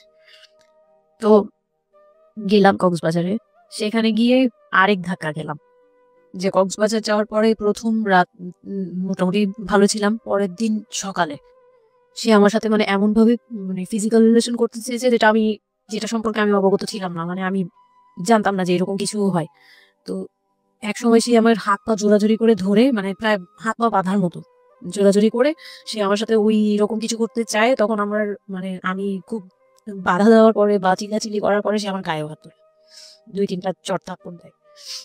আপনাদের মধ্যে সম্পর্কের জায়গাটা কি আপনি তখনও কি ওনাকে আপনি করে বলতেন? হ্যাঁ, আমি এখনো স্টিল নাও। তার মানে বিষয়টা এরকম হয়ে গেছে যে ওই দূরত্বটা বিয়ের পরে ছিল এবং সেই দূরত্ব থাকা অবস্থায় ও এই জিনিসগুলো প্র্যাকটিস করে যাচ্ছে ওর মতো করে, এবং সেখানে যখন ও সাকসেসফুল হতে না পারছে তখন সে আপনার গায়ে হাত তুলছে, তাই তো? সেটাই। হ্যাঁ, তারপর আর সবচেয়ে বড় কথা হচ্ছে সে তার জায়গাটা, সে তার চাওয়াগুলো সব পূরণ করতেছে, বাট আমার দিকটা দেখছে না। এবং সে যে শুধু আমার না, মানে সে মানুষটাই এমন, আগে বুঝি নেই, পরে অনেক ধীরে ধীরে গিয়ে পরে বুঝতে পেরেছি যে উনি সম্পূর্ণ সেলফ সেন্টার বা নিজে যেটা অধিকটা সেটা সে আদায় করে নিবে, তার বাকিগুলো নিয়ে থাকুন সে বা কার কি হচ্ছে এটা টাকার বিষয় না।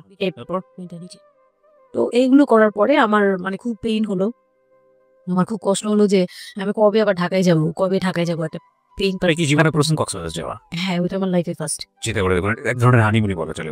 হানিমুনই করা হয়েছে, কিন্তু ওটা আমার জন্য হানিমুন ছিল না, অন্য কিছুই ছিল, খুব পেইনফুল ছিল। যাই হোক, আমি খুব ভয়ে ভয়ে ছিলাম যে এখানে আমাকে মেরে ফেললেও কেউ জানবে না, এরকম একটা ফিল ছিল আমার ভিতরে। চিন্তা করতে পারেন প্রত্যেকটা মোমেন্ট একটা মানুষ, একটা মেয়ের সাথে, একটা ছেলের সঙ্গে বসবাস করছে একটা মেয়ে, এবং তাদের স্পেশাল মোমেন্টস গুলো তার জন্য ভীতির কারণ। সে হয়তোবা তখন এরকম মানে চিন্তা করছে যে এই স্পেশাল মোমেন্টটা যেন না আসে, ওর সঙ্গে স্পেশাল টাইমটা যেন না হয়, রাত যেন না হয়। বিষয়গুলো তো এরকমই ছিল, কারণ ওর জন্য কিন্তু এগুলো অনেক ভয়ানক রকমের টর্চার। হ্যাঁ, তারপর আর আমার সাথে যে যারা ছিল মানে ফ্যামিলি তো 2টা গিয়েছে আমরা, মানে আমার হাজবেন্ড আমাকে নিয়ে গেছে, আর হচ্ছে আমার চাচাতো বোনের রিসেন্ট বিয়ে হয়েছিল, চাচাতো বোনের হাজবেন্ড আর চাচাতো বোন, ওরা 2জন গিয়েছে, কিন্তু ওরা ওদের মতো ছিল, আমরা আমাদের মতো ছিলাম, এরকম আর কি। তো ওইভাবে আর আমাদের সাথে বিয়ে করা হয়নি যে একদম সব বিষয়ে ডিটেলস বলা। আর আমার চাচাতো বোন আমার অনেক বড় ছিল, যার কারণে আমি আপুকে বলতাম না, লজ্জা পেতাম। তো ওই দিক থেকে 3 দিন পরে 4 দিনের দিন আমি খুব জেদাজেদি করে মানে কান্নাকাটি করে চলে আসবো করতেছি, কিন্তু আমাকে কেউ আর জিজ্ঞেস করতেছে না যে কেন। মানে আমার বোন জামাই ওই বিষয়টা খেয়াল করেনি, আমার বোনও খেয়াল করেনি যে আমি কেন বারবার চলে আসতে যাচ্ছি। হ্যাঁ, এত সুন্দর একটা ওয়েদার, ওরা তো খুব এনজয় করছিল হয়তো বা, মানে আমি তাদের এনজয়মেন্টে বাধা দিলাম, এরকম আর কি। তো খুব কান্নাকাটি করে ওই রাতে আমি চলে আসবো। আমি বলছি তোমরা সবাই থাকো, আমি চলে যাই, মানে এইভাবে কান্নাকাটি করছি যে আমি থাকবোই না, আমি আর একটা রাত এখানে থাকবো না। আমার কাছে মনে হচ্ছে তাও এলাকার ভিতরে তো থাকবো, যাই হোক, কিন্তু এখন তো আমি বাইরে আছি, অনেক দূরে। আমার কাছে এরকম মনে হচ্ছিল যে আমি যদি মরে যাই, আমি যদি যে কোনো সময় মারা যাবো, এরকম মনে হচ্ছিল। তো আমি ওই সময় বলাতে ওরা সবাই মিলে চলে আসছে, সবার মন খারাপ যে আমার জন্য চলে আসতে হলো তাদের। তো ঢাকায় আসলাম। ঢাকায় আসার পরে ঈদের ছুটি শেষে সে তার মতো করে বিজনেস করতেছে, আমি আমার মতো ঘরে ছিলাম। 2-3 মাস গেল, কোরবানি ঈদ আসলো, প্রথম কোরবানি ঈদ। কোরবানি ঈদের সময় যেটা হলো সেটা হচ্ছে আমার মামার বাসা থেকে মাংস, মানে কোরবানি ঈদের যে মাংসটা পাঠায়, পুরান ঢাকার একটা ইয়ে আছে যে নতুন বিয়ে হলে বাবার বাড়ি থেকে রান পাঠানো হয়, একবারে পুরো একটা রান ধরে পাঠিয়ে দেয়, বাবার বাড়ি থেকে মেয়েদের পাঠায়, মানে কোটাকুটি নেই, রানী বাড়ি একদম আস্ত পাঠায়। এটা পুরান ঢাকার রেওয়াজি, একবারে যে কয়টা মেয়ে থাকবে ওই কয়টা রান বাসায় যাবে, মানে ওই রানগুলো কেউ কাটতে পারবে না, একদম আস্ত পা ধরে দিয়ে দিবে একবারে। আচ্ছা আচ্ছা, ইন্টারেস্টিং তো। হ্যাঁ, এটা কিন্তু পুরান ঢাকার একটা রেওয়াজ এখনো আছে, মানে কোরবানি হলেই সঙ্গে সঙ্গে রানটা যাবে মেয়ের বাসায়, মেয়ের বাসায় যেতেই হবে এটা। তো ওইরকম আমার মানে ওরা আশা করছিল যে আমার মামা এরকম করবে, কিন্তু আমার মামা তো প্রায় অনেক বড় গরু দেয়, আর একটা দেয় না, 2টা থেকে 3টা দেয়। তো ওনার নিজেই আছে 3টা মেয়ে, 3 মেয়ের শ্বশুর বাড়িতে পাঠাতে হয় 3 রান, মানে এখন এক মেয়ের, বড় মেয়ের যে 20 বছর 22 বছর হয়ে গেছে বিয়ে, তারপরও পাঠাচ্ছে, 3ই হয়তো পাঠাতে হয়। তো ওই দিক থেকে আমি যদি এখন আরেকটা নেই, তাহলে ওনার কিন্তু আরো কাউকে উকিল দিয়েছে, বা আরো কোন মেয়ে আছে, মানে আমার উকিল দিয়েছে, আমার খালু দিয়েছে, আরেক খালু, আমার ওই খালা হচ্ছে আমার আম্মুর খালাতো বোন, মামাতো বোন। কিন্তু আমাদের বাসায়, মানে আমার নানু বাড়িতে বড় হয়েছে এদিকে, আমার আম্মুর খুব ক্লোজ। তো ওই খালু আমাকে উকিল দিয়েছে। তো ওই দিন করলো কি যে এই রান পাঠায়নি বলে, সেই রান পাঠায়নি ঠিকই, কিন্তু রানের যে উপরের অংশ, মানে বড় একটা পিস আমার বাসায় পাঠানো হয়েছে আমার উদ্দেশ্যে, আর নামটা আমার লিখে দিয়েছে, আমার নাম লেখা এইটা পাঠিয়েছে। তো ওই মাংসটা রেখে যখন চলে গেছে না আমার ভাই, তার ছোট বোন, আমি তখন মানে দেখলাম যে মানুষ কতটা হিংস্র হলে পরে এরকম ফেস হয়। আমি তো চুপ করে বসে আছে, আমি কিছুই মাথায় নেই যে এটা নিয়ে যে কি হবে, আমি বুঝিই নেই বিষয়টা। সে মাংসটা ধরে রাস্তায় ফেলে দিছে ঈদের দিন রাস্তায় ফেলে। এই মাংসে কেন ওর নাম লেখা থাকবে? তাহলে এই যে আমরা কি, আমরাও তো ভাগ্নি, মানে আমরাও ভাগ্নি, আমাদের বাড়িতে আমার মাংস আসছে, ওর নাম দিয়ে আসছে, তাহলে রান আসলো না কেন? দোষ হয়ে গেছে, এটা খুব বড় অন্যায় হয়ে গেছে। ভয়ানক। আমি ভয়ানক বলছি কারণে যে আমাদের সমাজে কিছু কালচার আছে যেগুলো আসলে মেয়ের বাড়ি থেকে পূরণ করা হয়, ধরে নেওয়া হয়, বা ছেলের বাড়ি থেকেও। সেটা বইয়ে, পাঠ্য তো থাকে না এগুলা, মানে কালচারে আছে, এগুলো শুনতে ভালো লাগে, কিন্তু প্র্যাকটিসের জায়গা থেকে যদি এটা অত্যাবশ্যকীয় নিয়ম হয়ে যায়, কখনো কখনো এটা কতটা ভয়ানক পেইনফুল হয়। কান্ট ইউ এভার ইমাজিন যে বাবার সামর্থ্য নাই, তারপরে তাকে চিন্তা করতে হচ্ছে যে আমার মেয়ের বাড়িতে একটা রান পাঠাতে হবে, আমার কোরবানি দেওয়ার সামর্থ্য নাই, এই রান পাঠানোর জন্য আমাকে কোরবানি দিতে হচ্ছে। মানে আমাদের এই ব্যাড প্র্যাকটিসগুলা কতটা ভয়ানক হয়ে গেছে আমাদের সমাজে, এবং ইনফ্যাক্ট এগুলো নিয়ে কেউ কখনো কথা বলে না। এগুলো নিয়ে কথা বলা উচিত। একটা মানুষ, একটা সোসাইটি চেঞ্জ হবে কিভাবে, একটা মানে পুরো কমিউনিটি চেঞ্জ হবে কিভাবে, একটা রাষ্ট্র চেঞ্জ হবে কিভাবে, এই ছোট আমরা তো সব জায়গাতেই পয়জনাস। এই ছোট বিষয়গুলো যদি চেঞ্জ না হয়, আমরা যে এত ডিগ্রি নিচ্ছি, প্রতি বছর পিএইচডি, ভুরি পিএইচডি বের হচ্ছে, ডক্টরেট, হ্যাঁ, আমাদের বিশ্ববিদ্যালয় ভরে যাচ্ছে, আমাদের ছেলেমেয়েরা গোল্ডেন এ প্লাস, আমাদের পাশের হার বাড়ছে, কিন্তু এই সব যে মানে খোড়া কালচার, ল্যাংড়া টাইপের কালচার, এগুলোর যে পরিবর্তন হচ্ছে না, এগুলো নিয়ে কেউ কখনো কোনো কথা বলে না। এগুলো নিয়ে না পত্রপত্রিকায় কথা হয়, না কোনো মিডিয়াতে কথা হয়, অথচ এগুলো আমাদের জীবনটাকে পঙ্গু করে দিচ্ছে, এবং এগুলো নিয়ে কেউ কখনো কথা বলে না। আমরা যৌতুক নিয়ে কথা বলি, এবং যৌতুক একটা ঘাতক ব্যাধি, আমরা যৌতুক মোকাবেলা করতে পেরেছি, কিন্তু এই কালচারের মধ্যে যে যৌতুক ঢুকে বসে আছে, সেটা নিয়ে আমরা কেউ কখনো কথা বলি না, এবং এগুলো নিয়ে কথা বলা উচিত। কথা নইলে আমরা আসলে কিওর হবো কিভাবে? আমরা যে বলি যে আমাদেরকে শুদ্ধ হতে হবে, আমরা মানুষ হিসেবে ভালো হতে হবে, বাট হাউ? আমাদের তো রন্ধ্রে প্রবলেম।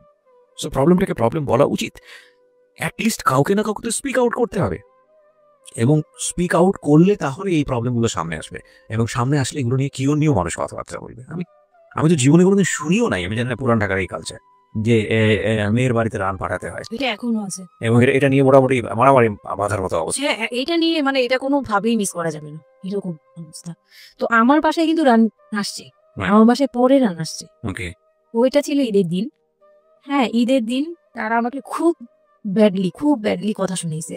আমাকে সামনে বসিয়ে রেখে, মানে 4-5 ভাই বোন একসাথে বসে যেরকম মিটিং মনে হয়, আমি অনেক বড় একটা পাপ করে ফেলছি। আর ভাইয়ের কাছে বিয়ে হয়ে আমার পাপ হয়েছে যে আমি নাকি তার ভাইকে কিভাবে ভুলিয়ে ভালিয়ে, আমি তখন ভুলাবো কি, আমার তো ভুলানো ভালানোর প্রশ্নই আসে না। আমি তখন মনে মনে মানে হাসিও পাচ্ছে, আমি অবাক হচ্ছি যে এগুলো কি বলতেছে, আমি নাকি তাদের ভাইকে হাত করেছি, এই টাইপের কি কি কথা বলতে, মানে আমি এখন বলতে পারবো না বুঝিয়ে। তো এইগুলো বলছে, তো আমার কাছে খুব মনে হচ্ছে যে আমি কান্না করতেছি, খুব কান্না করছিলাম। তো কান্না টান্না করার পরে আমার যে হাজবেন্ড ছিল, সে কেমন একটা লোক যে সে এটাও বললো না যে মাংসটা তুলে নিয়ে আসি। এটা তো একটা মানে বলতে গেলে কোরবানি দেওয়া হয়। আপনার শ্বশুর বেঁচে ছিল না? না, আমার শ্বশুর শাশুড়ি দুজনেই মারা গিয়েছে। তো তার মানে ওই পরিবারের মূল হর্তাকর্তা হচ্ছে আপনার হাজবেন্ডই। হ্যাঁ। আচ্ছা। তো তখন সে ওই মাংসটা নিয়ে আসলো না, ভাই বোন ফেলে দিছে, সেও তাদের সাথে তাল মিলাচ্ছে, কিন্তু আবার আমাকে সরাসরি কিছু বলছে না। কুকুর কামাতার কথা, কারণ পুরান ঢাকায় তো কুকুরের অভাব নেই রাস্তায়। বলি ভিতরে ছিল না, থাকলেও বললো তো আপনাদের কালচারটা, সেটা হচ্ছে পুরান ঢাকায় একটা জিনিস খুব ভালো লাগে, একটা ফ্যামিলির খবর একটা ফ্যামিলি জানে, যে এই ফ্যামিলি পরিবারে কি হচ্ছে, এই পরিবারে কি হচ্ছে। আশপাশে তো খুব মানে ওরা তো খুব লাগানো বাড়ি ঘর, হ্যাঁ, তো সবাই শুনি এক দেয়াল দুই বাড়ি। তার মানে এগুলো কত কানাঘুষা তো হচ্ছিল নিশ্চয়ই। পুরো এলাকা, আমি যে কি পরিমাণ মানে লজ্জা, মানে তাপ আমাকে মানে এমন বানিয়ে ফেলছে যে আমি ওই বাড়িতে শুধু ক্লাস 9-এ পড়ো একটা মেয়ে, যেখানে তার মানে রঙিন স্বপ্ন নিয়ে ডানা মেলে বাঁচার কথা, এবং ঢাকাতে বড় হয় একটা মেয়ে। ক্যান ইউ এভার ইমাজিন সেই মেয়েটার যে মেয়েটার ঈদের সময় আমরা সাধারণত দেখি যে সকালে একটা ড্রেস পরবে, দুপুরে একটা পরবে, রাতে একটা পরবে, বান্ধবীদের সঙ্গে ঘুরে বেড়াবে, এবং মানে পাংখা যেটাকে বলে ওইরকম একটা এইজ, সেই সময়টাতে তার মাংস নিয়ে টানাটানি শুরু হয়েছে, এবং তার বাড়িতে মাংস আসলো কিনা সেটা নিয়ে টানাটানি শুরু হয়েছে, এবং সে মহল্লায় বেরোতে পারছে না নিজের মুখ, এবং এভরি নাইট তার উপর ফিজিক্যাল টর্চার। এবং ক্যান ইউ এভার ইমাজিন যে আমাদের সমাজের মেয়েরা, নারীরা কতটা সহ্য করে? কেউ কেউ সুবিধাভোগী অফকোর্স, কিন্তু ম্যাক্সিমাম ফেসটাই হয়তো বা এরকম। এবং এই জন্য নারী নির্যাতনগুলো যে সবটা না, আসলে এটার যে ব্যাপ্তি, মানে এটার যে কতটা ভায়োলেটিভ হতে পারে, এটার ভেতরে না ঢুকলে আসলে বোঝা যায় না। তারপর কি হলো? তারপর ওই দিন গেল, ওই দিন ওই মাংসটা আমার ওই যে মেঝো দেবর, যে উনি আবার একটু অন্যরকম ছিল, উনি পড়ালেখা করেনি, উনি খুব রাফলি কথা বলতো, উনি জুতার ব্যবসা করতো। তো এমনিতে মেন্টালিটির দিক থেকে বলতে গেলে অনেকে থাকে না যে পড়ালেখা না করেও শিক্ষিত, অনেকে এরকম থাকে, কিন্তু মানে সে পুরোপুরি মানে শুদ্ধ ভাষায় কথা বলতে পারে না, যে একটা লোক মানে খুব ঢাকাইয়া ভাষায় পুরোপুরি গালাগালি বলতে গেলে প্রত্যেকটা কথার আগে পিছনে একটা করে গালি থাকে এরকম। কিন্তু তারপরও না, তার মেন্টালিটি আমার ভালো লাগতো। ইভেন নাও আমি এখনো চিন্তা করি যে আমার ওই ভাইয়া অনেক ভালো, হ্যাঁ, ওই দিক থেকে। তো উনি এসে এরকম দেখে বাসায় মাংসটা নিয়ে এসে রেখে তারপর খুব গালাগালি করে, খুব বাজে ভাবে ভাই বোনদের বললো যে তোরা আসলে মানুষই না, তোরা মানুষ হইলে এই ধরনের এই সিচুয়েশনটা ক্রিয়েট করতি না। মানে উনিও ওনার মতো করে বলছে, গালাগালি করে, যে এইরকম মানুষ করে, তোরা কি ছোট লোক, জীবনে কি কখনো এগুলি দেখোস নাই, বা এগুলো কি কখনো খাস নাই, বা এখনো কি পাস না, এইরকম করার কি আছে, ওর বাসা থেকে আসলে খাবি, এরকম মানে এইভাবে খুব বাজে বাজে 2-4টা কথা বলছে। তারপর তারা গিয়ে ঠান্ডা হয়েছে, আর আবার বলতেছে তুমি এখানে বসে বসে ওদের দৃশ্য দেখতেছো কেন, তুমি উপরে যাও। তখন তার বউর আবার একটু জেলাস হলো যে আমার প্রতি তার কেন ওই দিক থেকে আবার মানে ওইটা ওইভাবে দেখলো না যে ভাই হিসেবে বোনকে সেভ করলো, এরকম আমি কিন্তু এইভাবে নিয়েছি যে মনে হচ্ছিল যে আমার বড় ভাই, এটা ওদের ভাই না, আমারই বড় ভাই, আমাকে সেভ করলো। আমার কাছে এত ভালো লাগছে, আমি কিছু হলেই বলতাম ভাইয়ারে, যে বলতাম ভাইয়া দেখেন না আমার সাথে এটা বলতেছে, সাথে সাথে নেবে এই কে ওরে গালাগালি করছে, উনি তো গালাগালি শুরু করে দেয়, আর ওনারা সবাই ভয় পেত।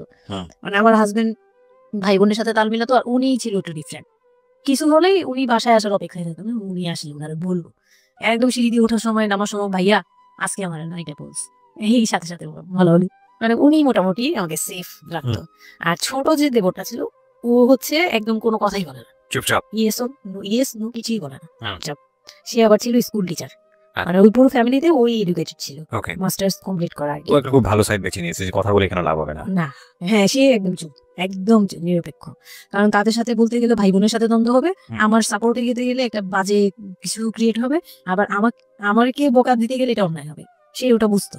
মানে আমি যে সবকিছু মিলে যেটা দেখলাম যে এটার জন্যই সে চুপচাপ থাকতো।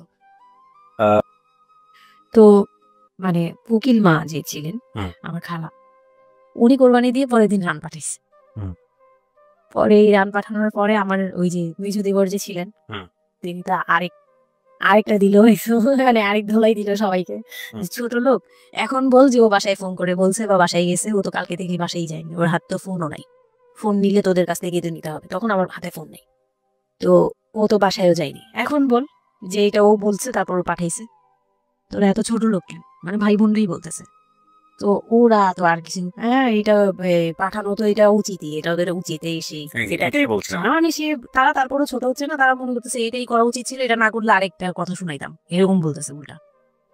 তো ওইগুলো করার পরে আমিও আর ওগুলা মাথা থেকে ফেলে দিলাম, ভাইয়াও বলে টলে চলে গেল। আর আমার হাজবেন্ড যে ছিল সেও খুব খুশি, সে মানে আমার বাসা থেকে পাঠাইছে এই সেই। তো বিয়ের 4 মাস পরে মেইন পার্ট যেটা যে আমি কনসেপ্ট করি তখন আমি বুঝতে পারি না কনসেপ্ট করার 14 বছর বয়সে। হ্যাঁ, তখন আমি স্কুল যাতায়াত করতাম রেগুলার না। আচ্ছা, রেগুলার মানে মাঝে মাঝে বলতে আমি চাচ্ছিলাম কি পড়াটা রানিং থাকুক, এক্সাম গুলো দিব আর বাসায় থাকবো। আর বাসা থেকে যখন স্কুল ড্রেস পরে বেরোতাম আমাকে সবাই মিলে কি কি যে বলতো, মানে বলার মতো না, এগুলো অকথ্য ভাষা বলতে গেলে, যে মানে নোংরা নোংরা কথা বলতো। তো যাই হোক ওগুলো আমি কানেও নিতাম না, আমি বলতাম না আমি স্কুলে যাবো। আর যেহেতু বিয়ের সময় বলছে যে ওরে পড়াশোনা করতে দিব, আমার হাজবেন্ড এগুলো বলছে ও না ও স্কুলে যাবে আসবে সবই করবে। পরে গিয়ে বলে কি তুমি বাড়ির বড় বউ, তুমি যদি স্কুল ড্রেস পরে স্কুলে যাও কেমন দেখা যায়, আমি তো বোরকা পরতাম। তো বলে না স্কুলে গিয়ে তো তোমার বোরকাটা খুলতে হয়, অ্যাসেম্বলিতে দাঁড়াও ওই যে পিটি করো তোমরা, এগুলো তো আশপাশ থেকে দেখা যায়, এলাকার ভিতরে স্কুল। আমার অসম্মান এটা তার অসম্মান। উনি পড়াশোনা করেছেন আপনার হাজবেন্ড? না, উনি ক্লাস 5 পর্যন্ত পড়ে আর পড়াশোনা করেন। রাইট, ওনার জন্য অসম্মানই হবে এটা। আমি ক্লাস 5 পড়ুয়া যারা আছেন বাংলাদেশ তাদের সবার প্রতি রেসপেক্ট রেখে বলছি, ক্লাস 5 না, এটা ডিগ্রি পাস করা এরকম অনার্স মাস্টার্স পড়ুয়া এরকম অনেক ছেলে মেয়ে আছেন যারা এই ধরনের মানে আজগুবি ল্যাংরা টাইপ যুক্তি দিয়ে জীবনটাকে চালান, তাদের জন্য এটা আসলে অযুক্তি, কিভাবে কিছু করার নাই। হ্যাঁ, তো আমি তখন চিন্তা করছি যে আমি স্কুলে যাব, তো মাঝে মাঝে করতাম কি একটু করেই মানে ম্যানেজ করে যাওয়ার চেষ্টা করতাম। বিষয়টা যদি এরকম হতে ধরেন, আমি জানি না, প্রথমত যেটা ঠিকই হয়নি, মানে কোনো কিছু ঠিক হয়নি, শুনছি মেজাজ খারাপ হচ্ছে আসলে, মানে কোনো কিছুই ঠিক হয়নি। তারপরও যদি খারাপের মধ্যে ভালোটা চিন্তা করি যে ঠিক আছে, এত কিছু একটা মানুষের এত খারাপ, একটা দুটো দিক তো ভালো থাকতে পারে না, ওর ওয়াইফকে সে সাথে করে নিয়ে ঠিক আছে তোমার স্কুলে চলো আমি তোমাকে পৌঁছে দিয়ে আসি, স্কুলে পৌঁছে দিয়ে আসলে স্কুল থেকে নিয়ে আসি। কিছু জিনিস হয়তো ওনার আত্মসম্মানে লাগবে, যেহেতু উনি বেশি দূর পর্যন্ত লেখাপড়া করেনি, উনি অনেক কালচারের সাথে অবস্থা না, এতটুকু হলেও তো নিজের মনটাকে বুঝতে দিতে পারতো যে আমার হাজবেন্ড আমাকে কেয়ার করে। মানে স্টুপিডিটি আর কি, অনেক লিমিটলেস স্টুপিডিটি যাকে বলে, তুমি অ্যাসেম্বলিতে দাঁড়াবে সেখানে তোমার লেখাপড়া বন্ধ, বদমাইশ। তারপর স্কুল বন্ধ করে দিল। না তখন আমি কনসেপ্ট করি, আমি বুঝতে পারিনি, আমার তখন টেস্ট পরীক্ষা চলছে স্কুলে। তো পরীক্ষা দিতে দিতে আমার মানে শারীরিক পরিবর্তন খেয়াল করলাম যে আমার বমি লাগতেছে খুব, মানে বইয়ের দিকে তাকাতে পারছি না, খাতার দিকে তাকাতে মানে মাথা কেমন করতেছে। তখন ক্লাস 9-এ। তখন আপনি জানেন আপনি রিসিভ করেছেন না, মানে এটা সিমটম। তো এইরকম হওয়ার পরে রাতে 11:30 12টার দিকে আমি না খুব গড়াগড়ি করে কান্না করতেছি জোরে জোরে, মানে খুব গড়াগড়ি করে জোরে জোরে কান্না করতেছে। আমি মাথায় নেই যে কে শুনতেছে কে না শুনতেছে এরকম। তো এটা দেখে তার বোন, যেটা বিয়ে হয়ে গেছে, সে আবার ছিল বাসায়। তো সে দেখে বলতেছে সে আবার মানে খারাপ লাগছে তার কাছে, বলে চলো এক্ষুনি তোমার নিয়ে হসপিটালে যাবো। হ্যাঁ, ওর কি হইলো হঠাৎ করে, কি খাইছিলা তুমি, কি উল্টাপাল্টা কিছু খাইছো কিনা এসে। বলছি না আমার কেন জানি অনেক পেট ব্যথা ওটা, আমি পারতেছি না সহ্য করতে, পেট জ্বলতেছে আমার খুব। তো নিয়ে গেল ডাক্তারের কাছে, তখন ডাক্তার আমার নার্স দেখে বললো যে সে ইজ প্রেগন্যান্ট। 100% কনফার্ম করতে পারবেন না এমনিতে, তবে উনি আর কি ওনার মতো করে বলছে।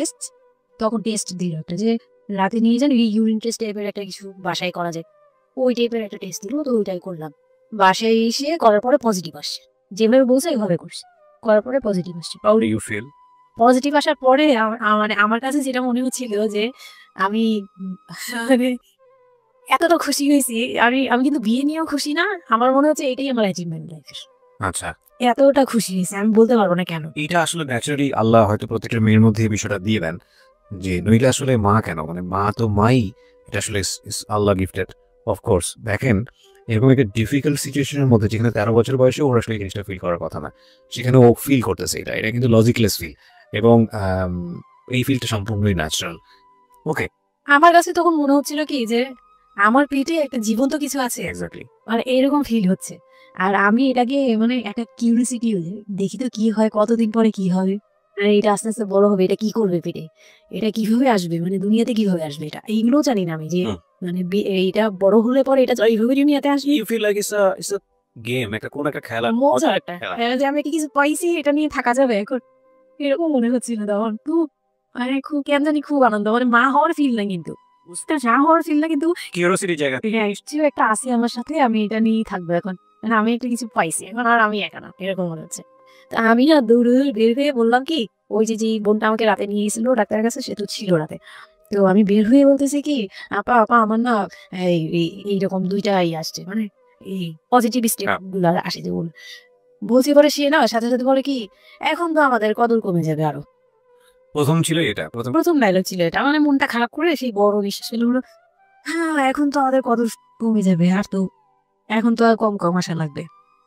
তার সাথে ছোট বোনটা বলতেছে, তুমি না সময় কমে বুঝি কথা বলো না, এইগুলো তো বুঝতে হবে, মানে তাদের মতো করে তারা বলতেছে যে পুরোনাগার মানুষ যেভাবে বলে ওইভাবে বলতেছে যে এইগুলো তো বুঝতে হবে যে এগুলো প্ল্যান করা, মানে আমি ইচ্ছা করে কনসেপ্ট করছি এরকম কিছু বুঝেইছে, কিন্তু আমি তখনও না এই জিনিসটা মানে ঘোলা ঘোলা, আমি বুঝি নেই যে ওরা কি বলতেছে দুইজনে। তাহলে যা মজা তাই বলুক, আমি আমার মতো থাকি। তা আমি দূর দিয়ে গিয়ে আমার হাজবেন্ডকে না বললাম, ভাই উঠেন না উঠেন না উঠেন না। আমি তখন পর্যন্ত কিন্তু তাকে খুশি হয়ে কিছু বলিনি, ফার্স্ট তাকে খুশি উনি কিছু বলতেছি বিয়ের 4 মাস, বিয়ের 4 মাসে আমি তাকে কখনো ডাকও দিইনি, তাকে কিছু বলিও নাই, বা আমি উনাকে কোনো রিকোয়েস্টও করি নাই, কোনো আহ্লাদও করিনি। ফার্স্ট মনে হলো যে আহ্লাদ করে বলি যে জানেন আমি আমি এরকম আসছে আমার। তো আমি কাকে বলবো, ওদেরকে খুশি করতে পারিনি, যে এই দেখি খুশি করতে পারি কিনা। যে তাকে ধাক্কা দিছি, সে ঘুম থেকে বিরক্ত হয়ে উঠলো, এই ধাক্কাটা কি করো কেন, কি হয়েছে?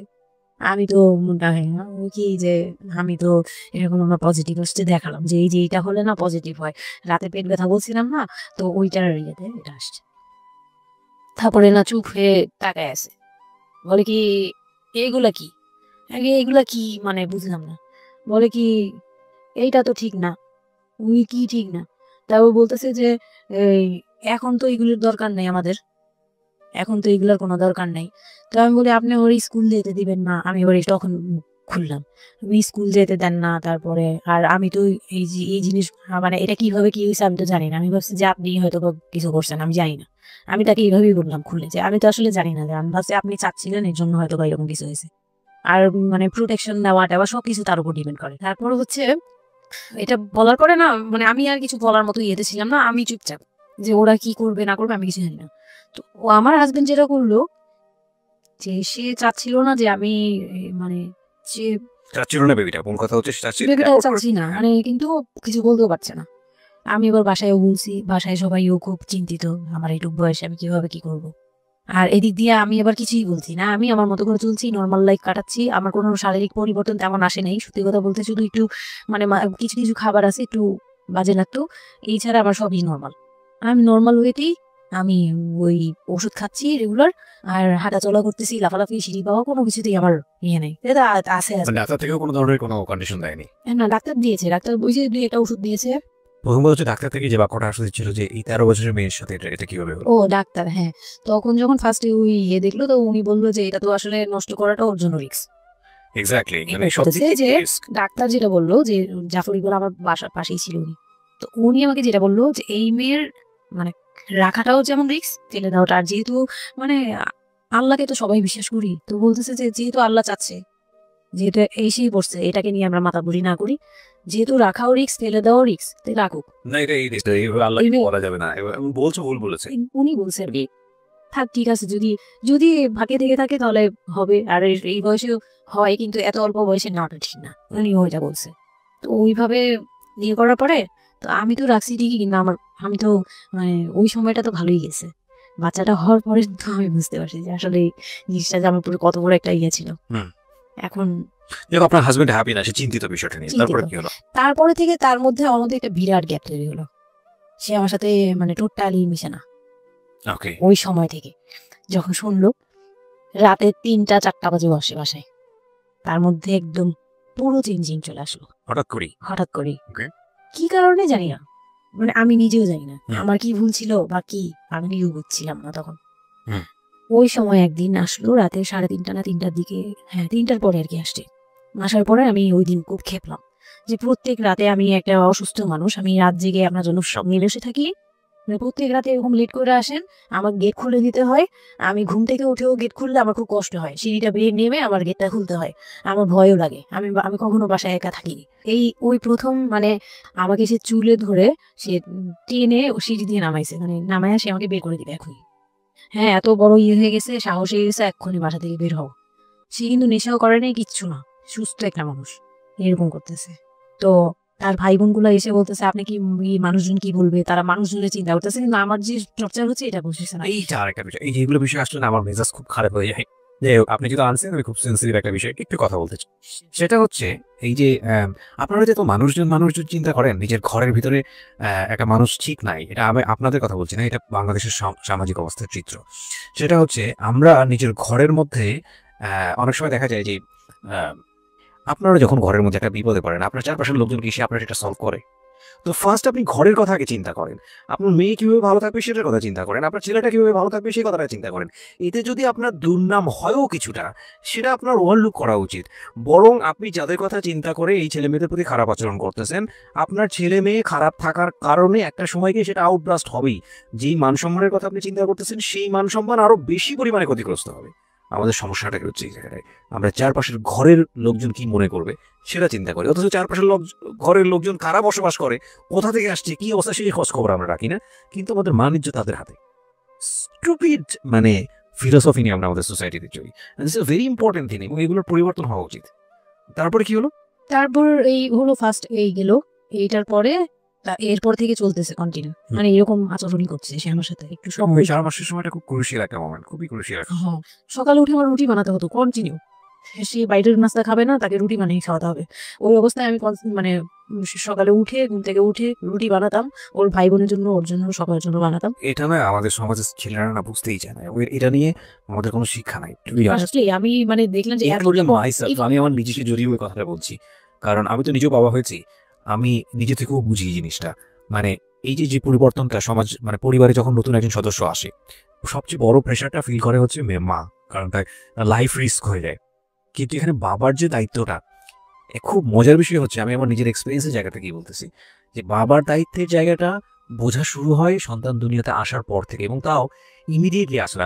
হ্যাঁ, আরো সন্তানের প্রতি কত বড় হচ্ছে, অ্যাটাচমেন্টটা হচ্ছে, যখন নড়াচড়া সামনে দিয়ে নড়াচড়া করতেছে, একটু একটু মিস হচ্ছে, দূরে থাকতেছে, তারপরে কি মানে সন্তান যখন 1 বছর 2 বছর বয়স তুলে দেয়, তখন হচ্ছে বাবা ফিলটা পায়। তার পর্যন্ত বাবা বুঝতেই পারে না, মানে আসলে বাচ্চাটা আমার কোত্থেকে আসলো, এই সত্যের ফিলটা এরকম থাকে, এটা খুব ন্যাচারাল একটা ফিল। কিন্তু এই ন্যাচারাল ফিলটা সুযোগ নিয়ে অনেক সময় আমরা একটা অবুঝের মতো আচরণ করে ফেলি। ভয়ানক ইয়ে থাকে, মাত্রা থাকে। যেমন আপনি কতটুকু মানে কতটুকু কেয়ারফুল ছিলেন, কতটুকু ইয়ে ছিলেন, এটার কিন্তু একটা লেভেল আছে, পার্সেন্টেজ আছে, এবং এটা নিয়ে শেখানো উচিত। আমাদের আমাদের আমাদের আমাদের মানে এডুকেশন সিস্টেমের মধ্যে তো নাই, এবং আমরা জানি না ম্যারেজ কাউন্সিলিং বলে অনেক একটা বিষয় আছে, এগুলো তো আমাদের প্র্যাকটিসে নাই, কোনো নাই, কিন্তু আমাদের কাছে এবং বাবা যিনি, একটা হচ্ছে যে মা হওয়ার একটা প্রিপারেশন দরকার আছে, মেন্টাল প্রিপারেশন, বাবা হওয়ার জন্য একটা মেন্টাল প্রিপারেশন দরকার আছে। আমাদের সমাজে এটা টোটালি মিসিং। আমরা এই নারীদের কাছ থেকে যে গাইডটা পেয়ে আসছি, আমরা সেটা না বুঝে না অপশনে প্র্যাকটিস করেছি, ওগুলি প্র্যাকটিস চাইছে। আমি জানি আজকে আমি সত্যি কথাগুলো বলতেছি, হয়তো আমরা ওই রাতারাতি পরিবর্তনের জায়গায় যেতে পারবো না, বাট আমি শুধু একটা কথাই বলতে চাই, সেটা হচ্ছে বাবাদের দায়িত্বটা অনেক বেশি, বিশেষ করে বাচ্চা চলে আসার পর থেকে মেন্টাল সাপোর্টটা খুব জরুরি, খুবই জরুরি। হ্যাঁ, এবং কারণ এটা একটা মেয়ের লাইফ রিস্কের প্রশ্ন, এবং আপনি জানবেন না যে সে আসলে কতটা ভয়ানক রকমের লাইফ রিস্কের মধ্যে রেখে সে একটা সুন্দর স্বপ্ন দেখে। তো ওই মানুষের পাশে কিছুই না, আপনি শুধু কোম্পানি দেন, এবং এই কোম্পানিটা তারা খুব মিস করে এই সময়টাতে। হ্যাঁ, এটাই ও বলার চেষ্টা করছে। আমি এখান থেকে ফিরবো, ছোট একটা বিরতি নিচ্ছি, প্রিয় শ্রোতা। ছিল তারপর হচ্ছে যে আমার বেবি হলো হসপিটালে, যখন মেয়ে হলো, তো এই রুমটাতে ঢোকার পর্যন্ত আমি খুব ইয়েতে ছিলাম, মানে রুমটাতে যখন ঢুকি তখন আমি কান্না করছিলাম, খুব ভয় ছিল। হ্যাঁ, তখন মনে হচ্ছিল যে আমি মরেই যাই নাকি, এরকম মনে হচ্ছিল। আর আমাকে তো মানে অপারেশন করবে, তারাও ডাক্তার বলতেছে এই মেয়ের অপারেশন কি করবো, আর এমনি নর্মালি কি বেবি দিবে। বলতেছে এটা তো গ্রামগঞ্জ না, আপনারা কি করছেন। আমি তখন আরো শুকনা ছিলাম, তো আর এমনিতেও বয়সও কম ছিল, আর শুকনাও ছিলাম, দেখতে আরো পিচ্ছি লাগতো। বলতো যে অনেক দুর্বল, তো ও তো মানে ঠিক মতো টেক কেয়ারও করেন নাই বাসায়। হ্যাঁ, বলতেছে একদম আমার এই হাতের মানে এইগুলো ব্রেন গুলো বুঝেছে, তো এই বোঝা যেত, একদম হাড় গোড় বোঝা যেত। যখন অপারেশন করে, অপারেশনের 12 ঘন্টা পর আমার সেন্স আসে, প্রায় 12 ঘন্টা। আপনার বেবি হয়েছে আপনি জানি না। পরে আমি যখন ঘুম থেকে সিজারিয়ান বেবি, পরের দিন শুধু রাতে একটু টের পাই যে আমি আমার পাশে কেউ মানে ব্রেস্ট ফিড করছে, এইটা ফিল পাইছি। শুধু মুখের দিকে তাকাতে পারিনি, চোখ খুলতে পারিনি, কিন্তু কেউ একজন আমার পাশে শোয়া, মানে আমার হাতের উপরে একটা বাচ্চা শোয়া, এইরূপ ফিল পেয়েছি। আর এরপরে যে চোখ বন্ধ করেছি একবার সকালে প্রায় 11টা-12টার দিকে আমার ঘুম ভাঙছে, তখন তাকানোর পরে একটু পুরোপুরি ইয়েতে, তো আমাকে উঠিয়ে নিয়ে আমাকে ইয়েতে ক্যাবিনে দেওয়া হলো। ক্যাবিনে দেওয়ার পর আমি বাচ্চাকে দেখি, বারবার চিন্তা করি যে এটা আমার মেয়ে কোত্থেকে আসলো, কিভাবে আসলো, আমি নিজেকে দেখি। সামনে আমার মাথায় এটাও ছিল না যে এটার বাবাকে, এটার ফুপকে, এটা চাচা, হোয়াট এভার আমার বাচ্চা এটা, মানে আমি এখনো স্টিল আমার বাচ্চা এখন ক্লাস 8-এ পড়ে, এখনো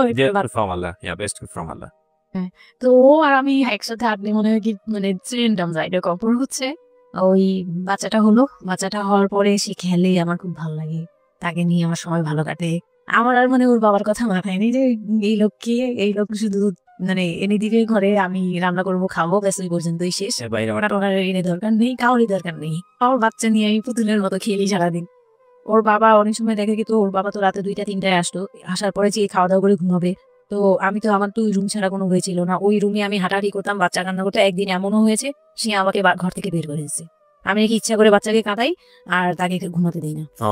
হ্যাঁ, সে আমাকে বাসা থেকে রুম থেকে বের করে দিচ্ছে। তো রাতে এত রাতে বাসা থেকে যখন রুম থেকে বের করে দিচ্ছে, আমি সিঁড়িতে সারা রাত, মানে ওদের তো আর বারান্দাও নেই হাঁটার। বাচ্চা কোথায় ছিল? বাচ্চা আমার কোলে, সারা রাত তাওয়াল দিয়ে পেঁচানো আমার কোলে, সে কান্না করতেছে, আমি সিঁড়িতে বসে আছি। আর আমি যখন সিঁড়িতে বসছি, আমি জানি না কি কারণে বাচ্চার কান্না হঠাৎ থেমে গেছে। রুম থেকে বের হয়েছি না, তো ওর বাবা যে ধমকামুক দিছে, আমি জানি না কি কারণে, হয়তো রাতও অনেক হয়ে গেছিল, অনেক কান্নাকাটির পরে হয়তো ও ক্লান্ত হয়ে গেছিল, ও মোটামুটি চুপ হয়ে গেছে সিঁড়িতে, নয়তো পুরো এলাকা জানার কথা এইরকম। তো আমি সিঁড়িতে বসে বসে কান্না করছি সারা রাত, মানে তখন অলমোস্ট তখন 4টা বাজে। হ্যাঁ, তখন সে ঘুমাচ্ছে, ভিতরে গিয়ে ঘুমাচ্ছে। আমি আর ভয়ে রুমেই যাইনি, মানে কি না কি করবে আবার, এই জন্য রুমেই যাইনি। তো এই কাজটা করার পরে সে আমার মন থেকে আরো উঠে গেছে। আমার যে দেবর ছিল, যে বললাম যে আমাকে খুব ভালোবাসতো উনি, তো উনি আবার খুব ভোরে আসতো, জুতার ব্যবসায়ী তো, ওনাদের কারখানা সারা রাত কাজ হতো, প্রত্যেক দিন সকালে 5টা-6টা এইভাবে আসতো। তো ঘন্টাখানি পরে উনি যখন চলে আসছে, তখন আমাকে সিঁড়ি দিয়ে ওঠার সময় মানে গেট নক করছে, ওনার ওয়াইফ নামছে উপর থেকে, নেমে বলছে তুমি এখানে কেন? আমি বললাম যে এরকম আপনার ভাই ঘুমাতে পারে না, আমাকে বের করে দিচ্ছে। শিশু খুব নর্মাল ভাবে নিল ব্যাপারটা, কিন্তু তার ভাই যখন গেট খুলে দেখলো যে আমি জেগে আছি আর ওটা নিয়ে সিঁড়িতে বসছি, তখন সে খালাগালি করতেছে। শালা আমি ওনার আবার বিয়ের 12 বছর হয়ে গেছে, কিন্তু বাচ্চা কাচ্চা হয়নি। মেয়ে আমার এদিক থেকে খুব ইয়ে ছিল যে তার খুব ইচ্ছা ছিল একটা বাচ্চার বাবা হবে। এই তো আমার কোল থেকে বাচ্চাকে নিয়ে বলতেছে তোমরা আসলে কেউ যোগ্য না, তুমি মা হওয়ার যোগ্য না, ও তো বাপ হওয়ার যোগ্য ছিলই না কোনো, কিন্তু তারপরে তোমাদের ঘরে দিছে, মানে সেই গালাগালি করতেছে। না আমি এতদিন ধরে ট্রাই করতেছি, আমি পাচ্ছি না, আর ওরে দিয়ে দিছে, ওর মতো একটা অপদার্থই দিচ্ছে, মানে এরকম করে বলতেছে। তারপরে হচ্ছে এই উপরে গেলাম, উপরে যাওয়ার পরে আমি ওই রুমে গেলাম, ওরা বলতেছে আচ্ছা তুমি যাও, আমরা ওকে রাখি। ঘন্টাখানিক রাখলো, পরে ঘুমানোর পরে আমাকে আবার ডেকে দিয়ে দিচ্ছে বাচ্চাকে, যে ঘুমালে আমি দিয়ে আসবো, তুমি রুমে ওরে নিয়ে যেও না, আবার কান্নাকাটি করলে বড় ভাই রাগারাগি করতে পারে। তো ওইভাবে আমি আবার রুমে গিয়ে ঘুমলাম, পরে ওনারা দিয়ে গেছে। এই গেল একটা রাত। তারপর আমার বাচ্চাটা যখন 3-4 বছর হয়, মানে এইভাবে বাচ্চা কোলে আদর করতো, না বাচ্চা কোলে নিতে পারতো না। ও ছোট থেকে এত বুঝতো, মানে তার বাবা কি কি পছন্দ করতো, কি কি পছন্দ করতো না, ওগুলা করতো না, মানে খুব কেয়ারফুলি, আর এত শান্ত যে তাকে যে এখানে বসে থাকতে বলে যে 2 ঘন্টাও ওইখানেই খেলতে থাকবে, কিন্তু ওখান থেকে নড়বে চলবে না। তো আমি চিন্তা করে দেখলাম কি আমি বেশি ইম্যাচিউর মাদার, তো হয়তো বা সৃষ্টিকর্তা এর জন্যই আমাকে এরকম ভেবে দিয়েছে যে ওই তোমাকে বুঝুক। ইভেন নাও মানে এখন যে ও এত বড় হয়ে গেছে, তারপরেও আমাকে অনেক কিছু বুঝে, সে আমার চেয়ে ভালো বুঝে। তো যাই হোক, ও যখন 3 বছর হলো, 3 বছর 3.5 বছর, তখনই আমি তাকে স্কুলে দিব।